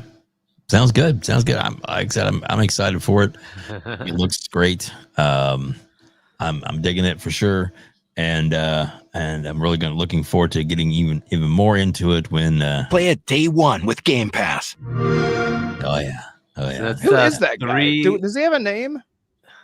I have no idea announcer what guy. that Play it day one with Game Pass. That was good. He's got That to was be good. an actor. An actor. You did good. That was good. Oh. Kind of like that one. Thank you, Shaun. Thank you, Sean. Exactly. So yeah, of course, that's 3 day one. It's 3 first party 80s meta games that came out in a week from Xbox. That's pretty good. Keeper, Ninja Gaiden, and Outer Worlds. Yeah. And I'll let you read that one there, Hargeet. Special Nick Hargeet, thanks for Miles Morales. Runs great on my ROG LIX. Cheap Nick. How's it going, Nick? How's it? Hopefully things are good. Exactly. If you like this video, please hit the like button. Oh yeah. Well, guys, I think we'll go ahead and wrap it up there. We've talked a lot about a lot of things. We put 2 hours going over things, and thank you all so much. Talk about the 30%. Oh my goodness. I mean, we can if you want to real quick. Come on. Okay. All right. Let's talk about the 30%. All right. You know what? Since you want, I'll let you lead on that. So 30% to me, I'm good with it because in the long run, it's a goal. But hey, your thoughts. Go ahead. Well, so first, let's set the background, right? So we got a report from Jason Schreier. So very legit. Jason's almost always on point, right? He's very good with his reporting. That there's an internal target for Xbox to reach to 30% profit. He didn't set the timeline. We kind of found out, like maybe outside of, I don't know if it's entirely accurate, but that this isn't like a, hey, you got to do it now. But that was set in 2023, but for a 2030 target to get to 30%. So supposedly that's kind of what they're doing. And let me set some other backgrounds. Like, so when they looked at ABK, Bobby Kotick had that thing running pretty crazy. And they were averaging in that 20 to 25 range. Okay, so when Xbox, Microsoft looked at them and said, well, hey, wait a minute. How are they reaching that? I knew that was going to happen because the second they saw how Bobby Kotick was running things, they're like, why aren't we doing that? So that was kind of the genesis of it, right? They finished the ABK acquisition and they're like, well, if they can do that, why can't we target that? How do we get to that point? And so that's kind of the background of this, right? So they wanted to look at that division, which now is massive at Microsoft because now it was higher than Windows. And once you get to that point, eyeballs are on you. And I think I want to say this is like the second biggest revenue generating division. Like there's the cloud stuff, which is generating tons of money, right? And then I think this is the next one. I may be off. Maybe there's another one in between. But they're up there, okay? Like they're up there. They are now one of the big revenue generators. Once that happens, the financial team, like the Amy Hood team, they're going to be inextricably linked to your bottom line, right? They're going to be infiltrating in, finding out how do we get the maximum amount out of you, because you're generating a bunch of their net operating income, that basically the profit that's going to go to shareholders, right? And that is our job. Is to say how do we extract as much value to give that back to shareholders, right? So she's looking at ways to do that, setting a target. This is not just for Xbox, by the way. This is for everybody at Microsoft. That's the target, right? And this is also going to hit them, right? And so like, well, how do we get to that, right? Is it out of the realm of possibility? In most of the industry, this is not what's happening, right? When they were doing if I remember the numbers right, when they were doing the ABK acquisition, we got a leak from the FTC and we saw the profit margins. Not that you couldn't check, by the way, like PlayStation stuff is all, like Sony puts it all out there, right? I want to say that like the 8-ish, 9-ish% profit margin at the time. And that was because they were doing a lot of investing, right? And so, that kind of has lapsed a lot of, like Hiroki came in and said, hey, what are you guys doing here? You bought all this stuff. It hasn't panned out. Let's cancel this, whatever. They cleaned house, right? So they're higher now. I think the last fiscal they were at like 12-ish%. That's good. And their last couple of quarters, I want to say Q1 was like 16. It's like 15 point something percent. I don't know what Q2. So you can just go look, but in that range, right? So, and you would think that's like decent, right? And but that may not be enough for Hiroki. Okay, he might be looking for more. I don't know what his target is. We haven't heard anything about that, right? But certainly where they were, he was not happy, right? He was not happy, so he cleaned house, right? Xbox at the time of the acquisition was at 12%, right? And then like that was like, okay, you're the small little division, fine, right? They kind of let it slide, right? Once they got to that, like, hey, we spent $70 billion, $80 billion buying ABK and Bethesda. You're not small anymore. Okay. Right. Now we need to see these targets. Okay. So you need to start figuring out how to do that. Right. That doesn't mean it's absolute that thou shalt only make this or we shut you off. That's not what that means. That means that is your target. We want to get to this. Okay. Yeah. So I still thought this was kind of a shocking number, like 30% really for gaming. So averages are like 17 to 20, 25 in that range. So 22, like if you're really, really, really good, like Nintendo will hit 30 sometimes. Okay. But Nintendo's Nintendo. They spend like 10 million making a game and then make like 300 million on it. Like they're insane. Like that's not that's not normal. Like in some of their games make billions and you're like sitting like good luck. Like that is not going to happen for most of these games. It's just not the norm, right? So I don't know that it's realistic to get that.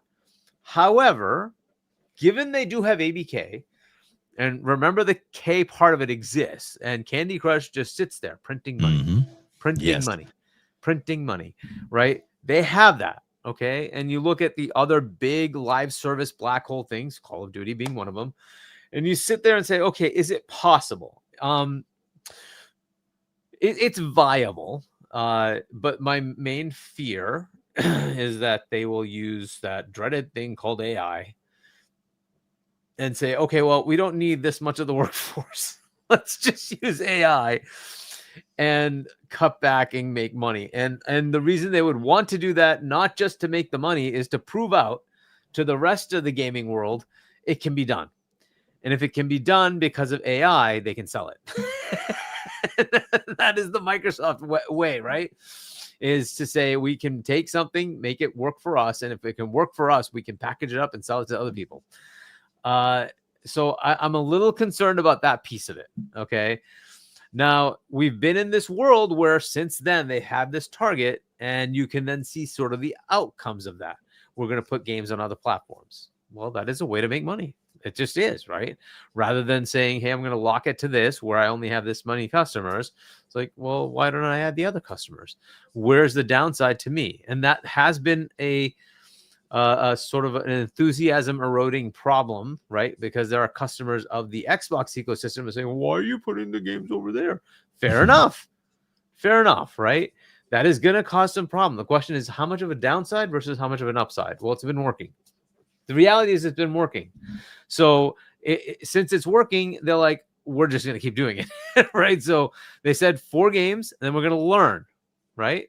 Everybody forgets that second line. We're going to learn. And they learned. And when we learn that, oh, it worked. Oh, okay, cool. We're going to expand this. So that's essentially what happened there, right? And then you see the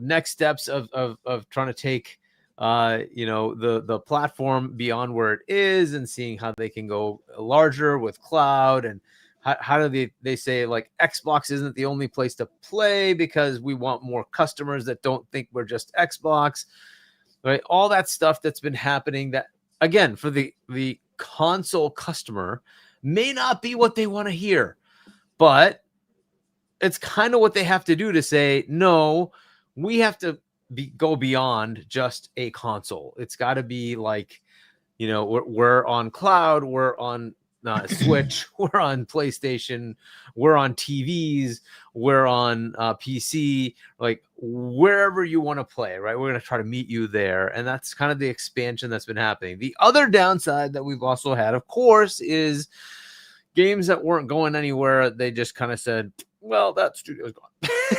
And so, again, that is just part of the business, and I can't just say that's an Xbox thing, right? It's just not. Like, you see how many studios did PlayStation shut down? Like how many did EA and like Square, and I could go on and on and on. Sega closed studios. Even Take-Two had layoffs. Take-Two, they're freaking GTA, they still laid people. It is what it is, right? So you go down this path, you'll just find more and more of this just happens. It's unfortunate, but they're like, yeah, we gave you a chance, go away.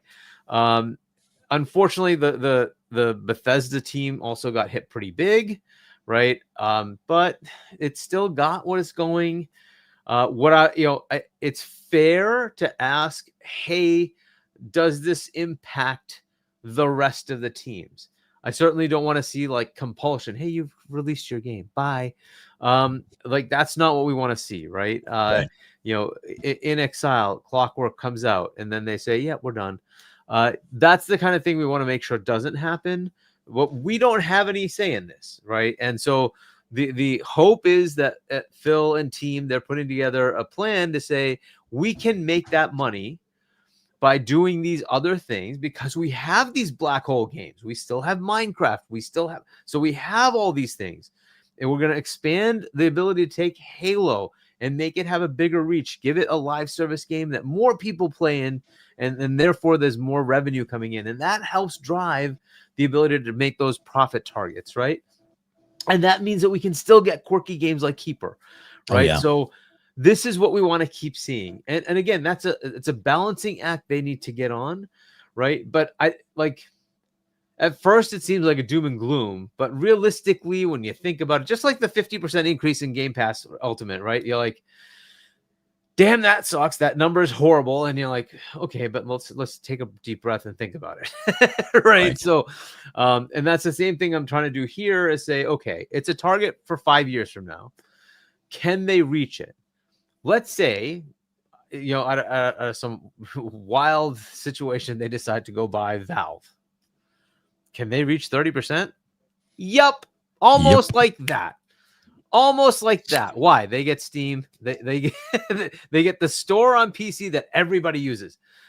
Okay, guess how much money they just made? Like it's like a no-brainer. You just suddenly make money, right? They also get like two of the biggest PC games in Dota and CS:GO, right? Like that would be a huge win. Now, is that going to happen? I don't know. Is it viable? Absolutely. Absolutely could see that happening. Right. So would that suddenly get them there? Again, I don't know what they're doing internally to make that target happen. Right. So we just see the number and assume and like, oh, everything's dead and Xbox dead. Slow down. Slow down. It's not, don't jump off a cliff. Right. But that, unfortunately, that is the world we live in. Anything that happens with Xbox, the first reaction is always going to be Xbox dead. And you're like, okay, can we stop with the Xbox dead? Yes, so we can. But that's kind of the thing. So look, they've got a profit target. I don't fault them for having the target because it is a Microsoft standard, right? I can't say that like Amy is specifically saying, no, only you. No, it's literally across the board. Everybody has that target. It's like, okay, cool. And then her team is going to work with Phil and team to figure out how to get there. Okay. Again, that's fair. It's a business they're doing. They're trying to see what they can do to make the most money. Why isn't that like, that's exactly what Hiroki's doing, right? So is that not a good thing? Of course it's a good thing. That's the way it is, right? You want the business to be profitable. That's just the way it is. Okay. What that does on the flip side is if you can give them the returns, they're a little bit happier to open that wallet.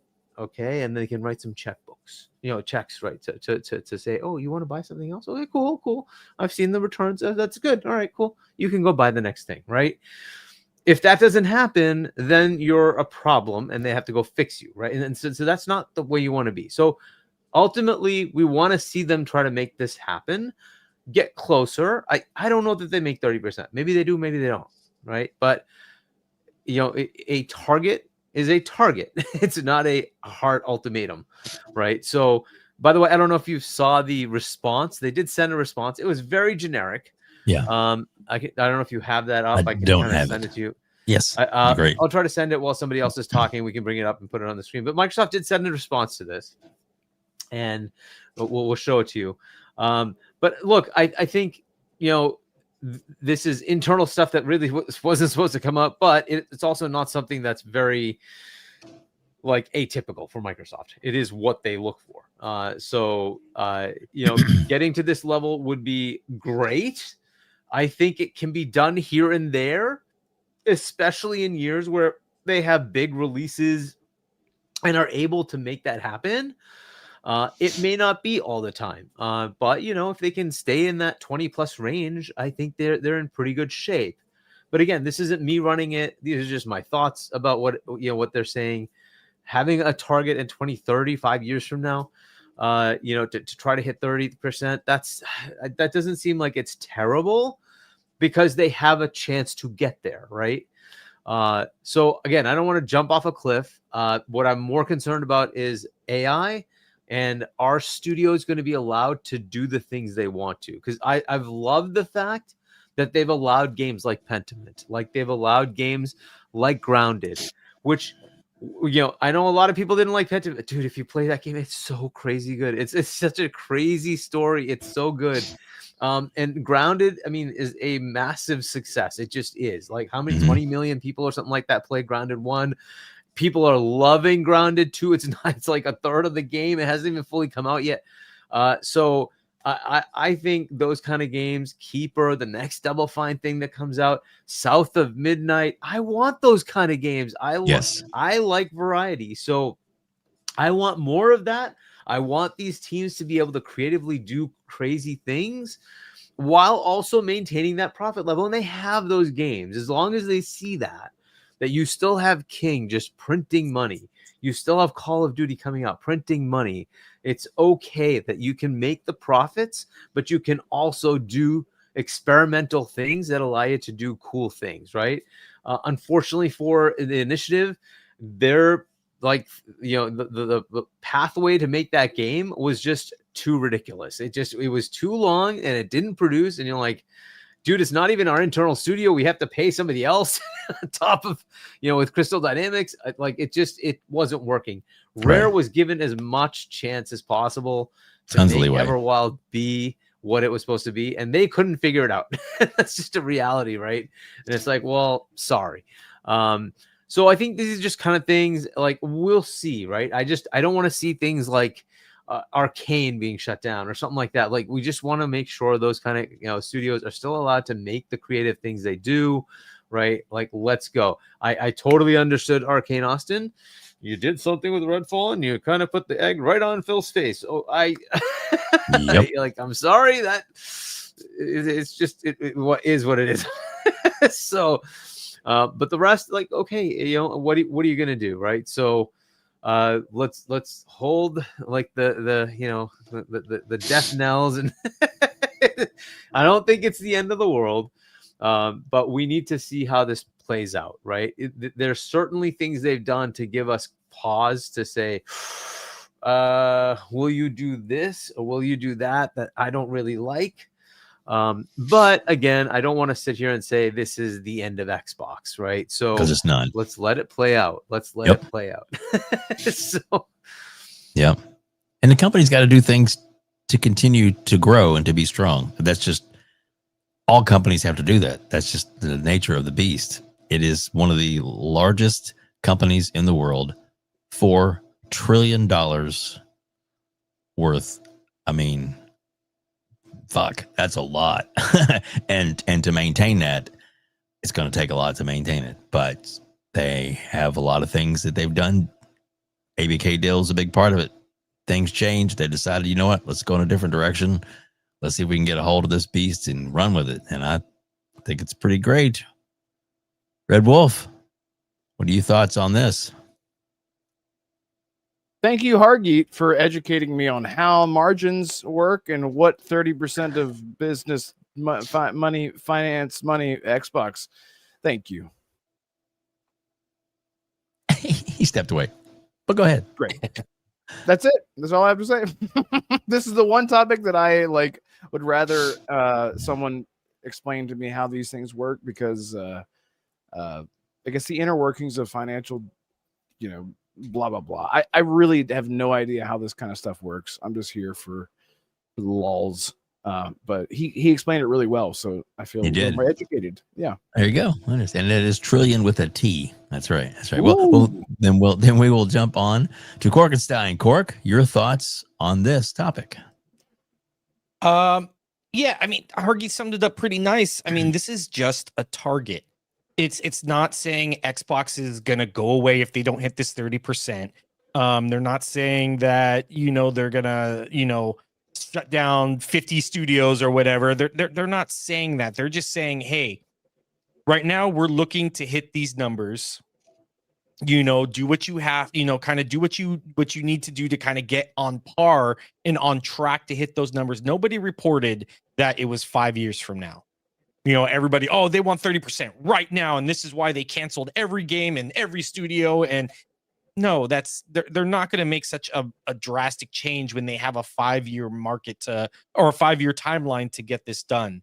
I mean, even if they hit, even if they hit 20% or 25%, they're still going to see that's a win.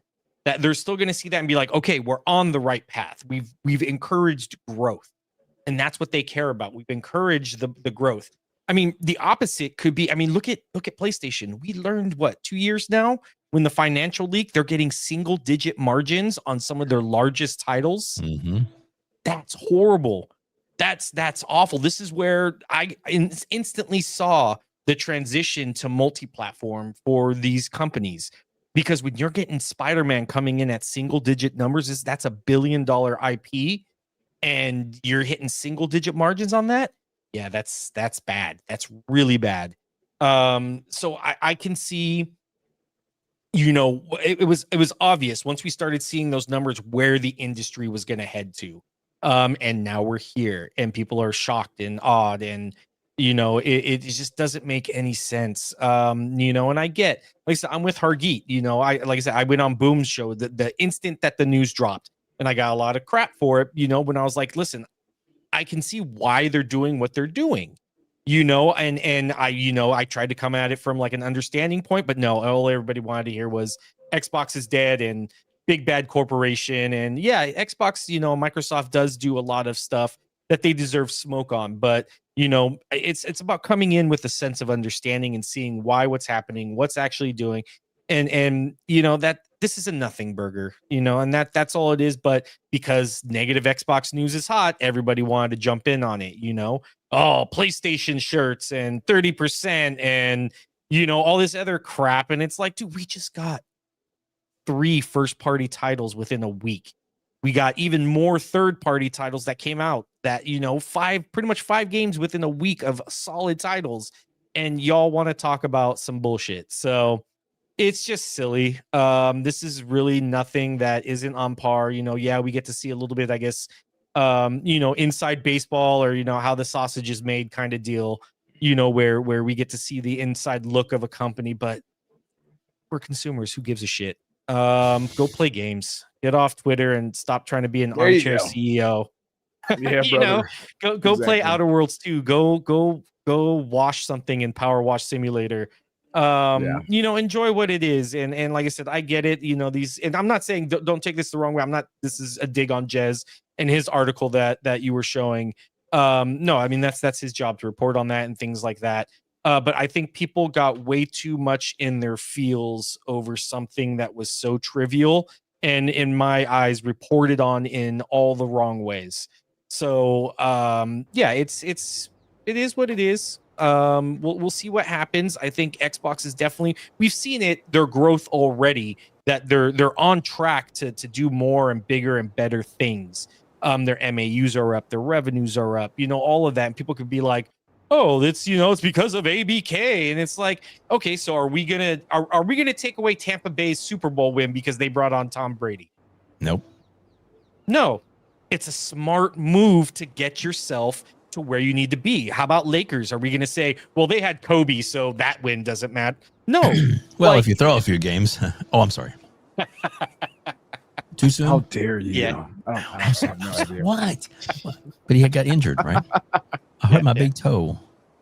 I'm sorry. I got tennis elbow and basketball. Exactly. Yeah, things like that. Like it just doesn't make any sense. Like, why are you gonna it's just a smart business move to get you on track where you need to be, and it was a great one. It was wisely invested, and yeah, people are gonna say, oh well, now they're shutting things down because they spent $70 billion, and I mean that's just kind of what happens. That's not something uncommon when you have that much overhead. You got to find a way to bring up your operational costs to cover that overhead. So it's just, it's just business. This is all it is. We can't get, this is just the way, businesses and kind of capitalism works in our society. It's something that we're just going to see. And it's unavoidable with how businesses work. I'm not justifying saying, $1 trillion company can't make some sacrifices here and there. I'm not saying that, but you can't get angry at something for how an industry is set up.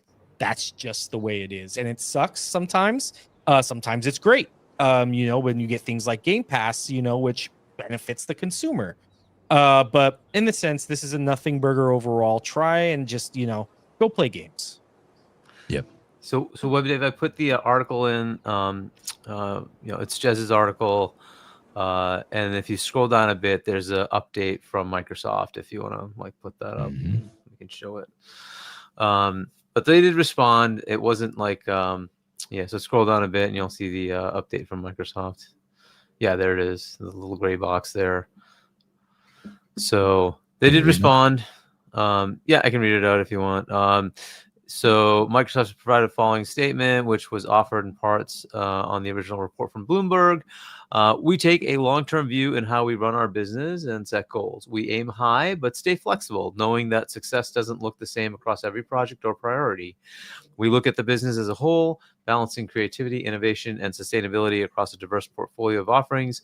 As with any creative business, sometimes that means making hard decisions and stopping work on things that are no longer working for a variety of reasons, and shifting resources towards the projects that are more aligned with our direction and priorities. And while each team and project might vary from each other, one goal we share across the whole business is to make great games that and deliver experiences our players will enjoy for years to come. There you go. There you go. So they did respond. They did. Again, it's very generic, but you kind of get what they're saying, I guess. Yeah, they're basically, don't get mad. It's part of business. With Everborn Saga, his famous line, it's not show friends, it's show business, because it is a business and they got to make money. If they don't make money, none of this is here. We're not gonna have anything. Just saying. So, gotta let them make their money. No matter how greedy we are, you still have to. The company has to make money, or it's not profitable, and they'll go away. And we don't want them to go away. And and a lot of people are like, Xbox dead, Xbox. You don't want Microsoft to get out of gaming now. Somebody may think that if they did, it's like, well, then PlayStation can buy up all these. No, they wouldn't sell it to PlayStation. Sony can't afford anything that Microsoft has right now. Nothing. They just cannot afford it. They're not that big a company. Sorry, folks, to let you down, but that's the truth. Hard truth. A lot of people don't want to admit it, or they want to, they need to choke on it. But that is what it is. And I think the value of Xbox is probably the equivalent of almost the entirety of Sony. Yeah, it's just not in the same league. They're just so big at this point. Just ABK alone, it's huge. Then they still own Minecraft, which is bigger than the 2.4 they spent on it. Yep. And then they own Bethesda. And then they have their own studios, right? Not to mention a hardware business and all that stuff. They're not in the same league, and we forget that all of this stuff creates a back end that they sell. There's Helldivers is running on Xbox's back end, right? They have sold them the cloud back end to make Helldivers work, right? This is not a simple thing. They make a lot of money that you don't realize. Yep. Oh, goodness. Well, as we wrap things up and get ready to send the show over to Pixelated Echoes, which is 3-Bit, who's actually a really great designer, and he actually worked on Fable, and we'll be talking to him about that when game comes out. He's going to talk about all the stuff he did with Fable as an art director, but it's going to be pretty exciting for sure. And then, of course, with Fuzzy Belvedere, his co-host. So yeah, we're going to send you all over there. So please hold on for that. We got over 340 people watching us live right now. Thank you all so much for joining. I'm going to put in the chat right now, if you want to, you can cut and paste this. So when you go over to their channel, you can let them know that they have been rated. Pixelated Echoes, you have been rated by the Gamers Council. So there we go. Put that in there. We always like having a little fun with that, but they're good guys, good people. And we're going to go around the horn with everybody and get everybody's. I'm just going to let that little play in a loop because it's just so pretty. It looks nice. Let's hope the game, when it's all said and done, looks that good. But excuse me, we'll go with Cork first, and Cork in the corner there beside you, right beside you. Look right there. Look over your shoulder. I'm just kidding. Other way. There you go. And it's it is if you hold your phone up to either your screen or your TV, if you're where you're watching us now, you'll actually get the link right to his X account. So there you go, or Twitter, whatever you want to call it. So yeah, but they get you right to Corkenstein to find out all the information about him, as well as the description below is going to be on there as well. So if you're listening to this later on iCloud, on everywhere, we're everywhere on this. So the audio version is a lot of places: iTunes, iHeartRadio, all kinds of places you can listen to our show. So please, thank you for that. But don't forget to hit the like button, subscribe button. But Cork, please tell them where to reach out to you, where to find them, what shows you're on. Yeah, big thank you to everybody here in the chat. Also to you, WEBDAVE, Hargeet, and Red Wolf. Awesome talking with you guys. I appreciate all your guys' knowledge and just the chat as well, having a great conversation. Yeah, for me, you guys can find me on Twitter at the Corkenstein or Corkenstein. I don't know if you have that soundbite ready. I do. There we go, young Frankenstein. Dr. Frankenstein. Frankenstein. You're putting me on. No, it's pronounced Frankenstein. There you go. Yeah, so you guys can find me there on Twitter, Blue Sky, Instagram, Threads, all that stuff. That's my name everywhere.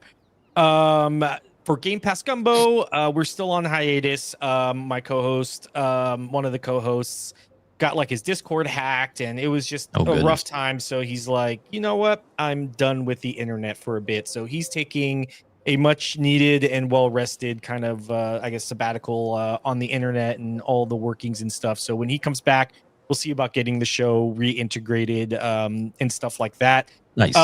Xbox Talks. I might. What I'm probably gonna end up do is rebranding to Corkenstein Gaming. Like some of you know, we had the passing of one of the moderators on our Xbox, which he hosted Xbox Talks with me. He was the main person besides me that we kind of double teamed it. And with him gone, I got nobody else that really wants to help run it on the team. So I think what we'll do is just rebrand that, and I just got to wait until, it's kind of a sensitive topic. I just, don't want to, in all transparency, be like, well, I'm taking this now. I want to make sure everybody's okay with it. If not, we'll sunset the channel. I'll start new.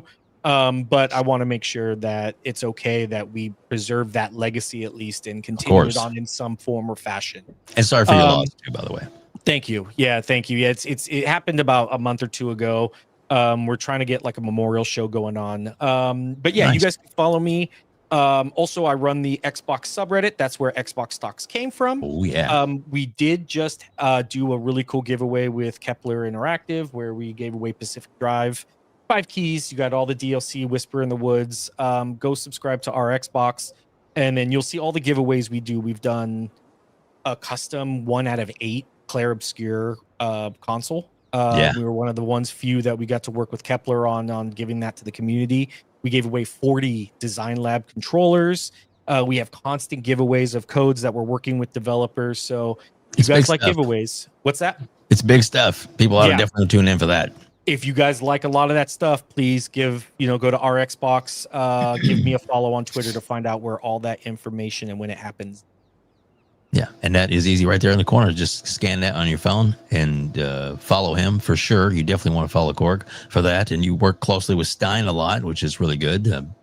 big person that works at Xbox, as it were, in the marketing department, and he's super in promotions and stuff. He's a super nice guy. I got to meet him in person as well. You introduced me to him, which I appreciate that. Super nice.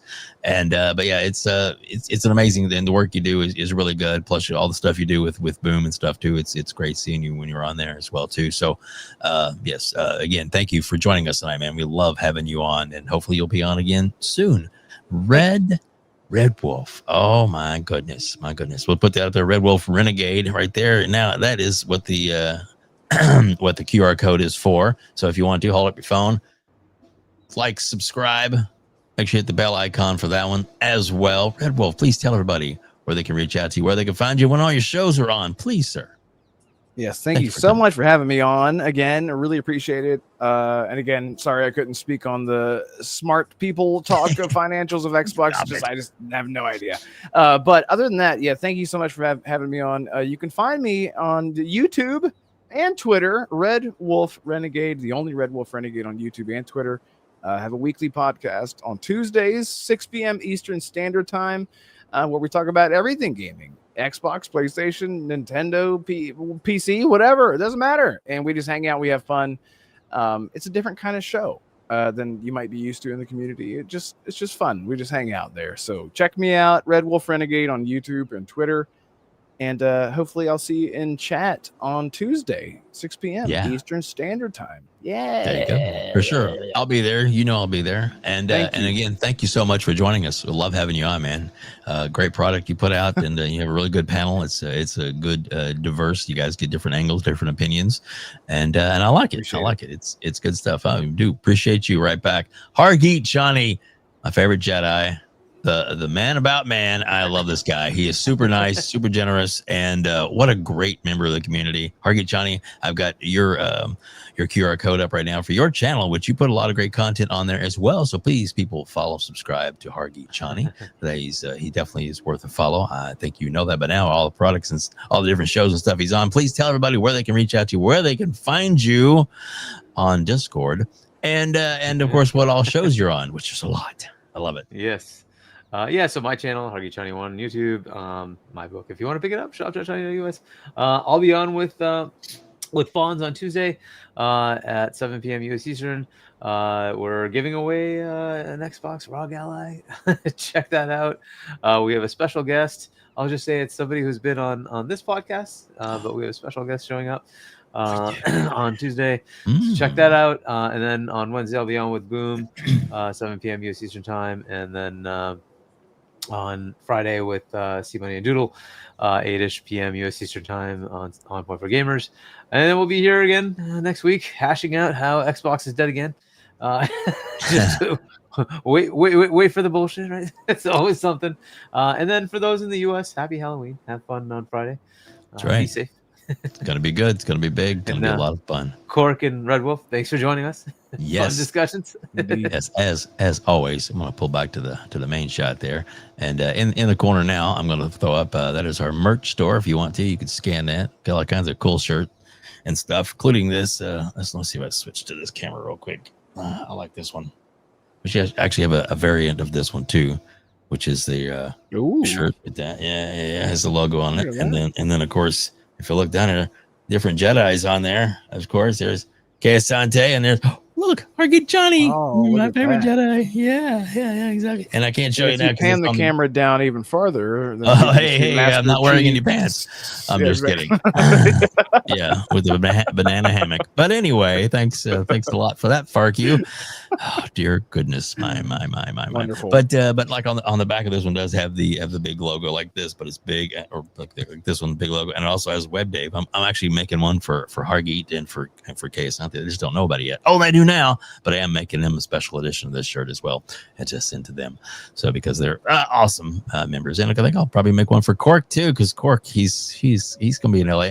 Red Wolf, you need to come out to LA in June. I plan on it. I really do. It's a good. It's a dream. I don't know when, but like it's like I'm every year that it happens, I'm like, it's gonna happen. It's gonna happen soon. I can't wait. Make it this year. It's gonna be the 25th anniversary. It's gonna be lots of big things there. Really Gulf Eastwood should be there this year. Jez said he's probably going to be making it back this year. We might actually talk Randall Thor 19 into being there this year, which would be fantastic if we get Ran there. You know, the man with the million. Oh yeah, that would be, it'd be so nice to have him there. Of course. I got Ran. He even did that himself. He said, "I'll fix you up with a better cut," and he did. So anyway, but yeah, guys, thank you all so much for joining us. We really appreciate each and everybody that joins us here every week, and we will be back next Sunday after Halloween, getting ready for the holiday season. It's coming up big and hard. Pause. No, I'm just kidding. Stop it, Hargeet. Stop it. But anyway, it's gonna be a big one, Hargeet. The holiday season. That is. Anyway, thanks. Anyway, and of course next. No, not yet. Oh, close soon. Avert your eyes. Anyway, we will be talking about some other things that we're going to be doing too. Of the holiday season, we are going to we're raising some money for a local Toys for Tots here, and I've already got the $100 banked already for it, and our goal is to try and get to 500. And if we get 500 or so from the audience, then I'm going to match that, and we're gonna be giving all that to the local here in Kentucky for the Toys for Tots, and be able to buy lots of toys for the kids and stuff that need them. And if you have a Toys for Tots in your area, all over the country, please. If you get a chance to donate, even if you just go buy a toy and donate in the box, there are a lot of places have them all over the place. It helps out the kids, and it's a good thing to do. A little bit of charity goes a long way, even if it's just a little bit. Anything you can do to help is always greatly appreciated for everybody. So anyway, again, we're going to be heading on over to the Pixelated Echoes. We're going to send you, if you want to stick around for that, we'll definitely send you there. So beloved, again, thank you all so much for joining us here on the Gamers Council. Hit the subscribe button. Betrayal. Oh no. Oh no, really? please. Now lose it. Go crazy.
Game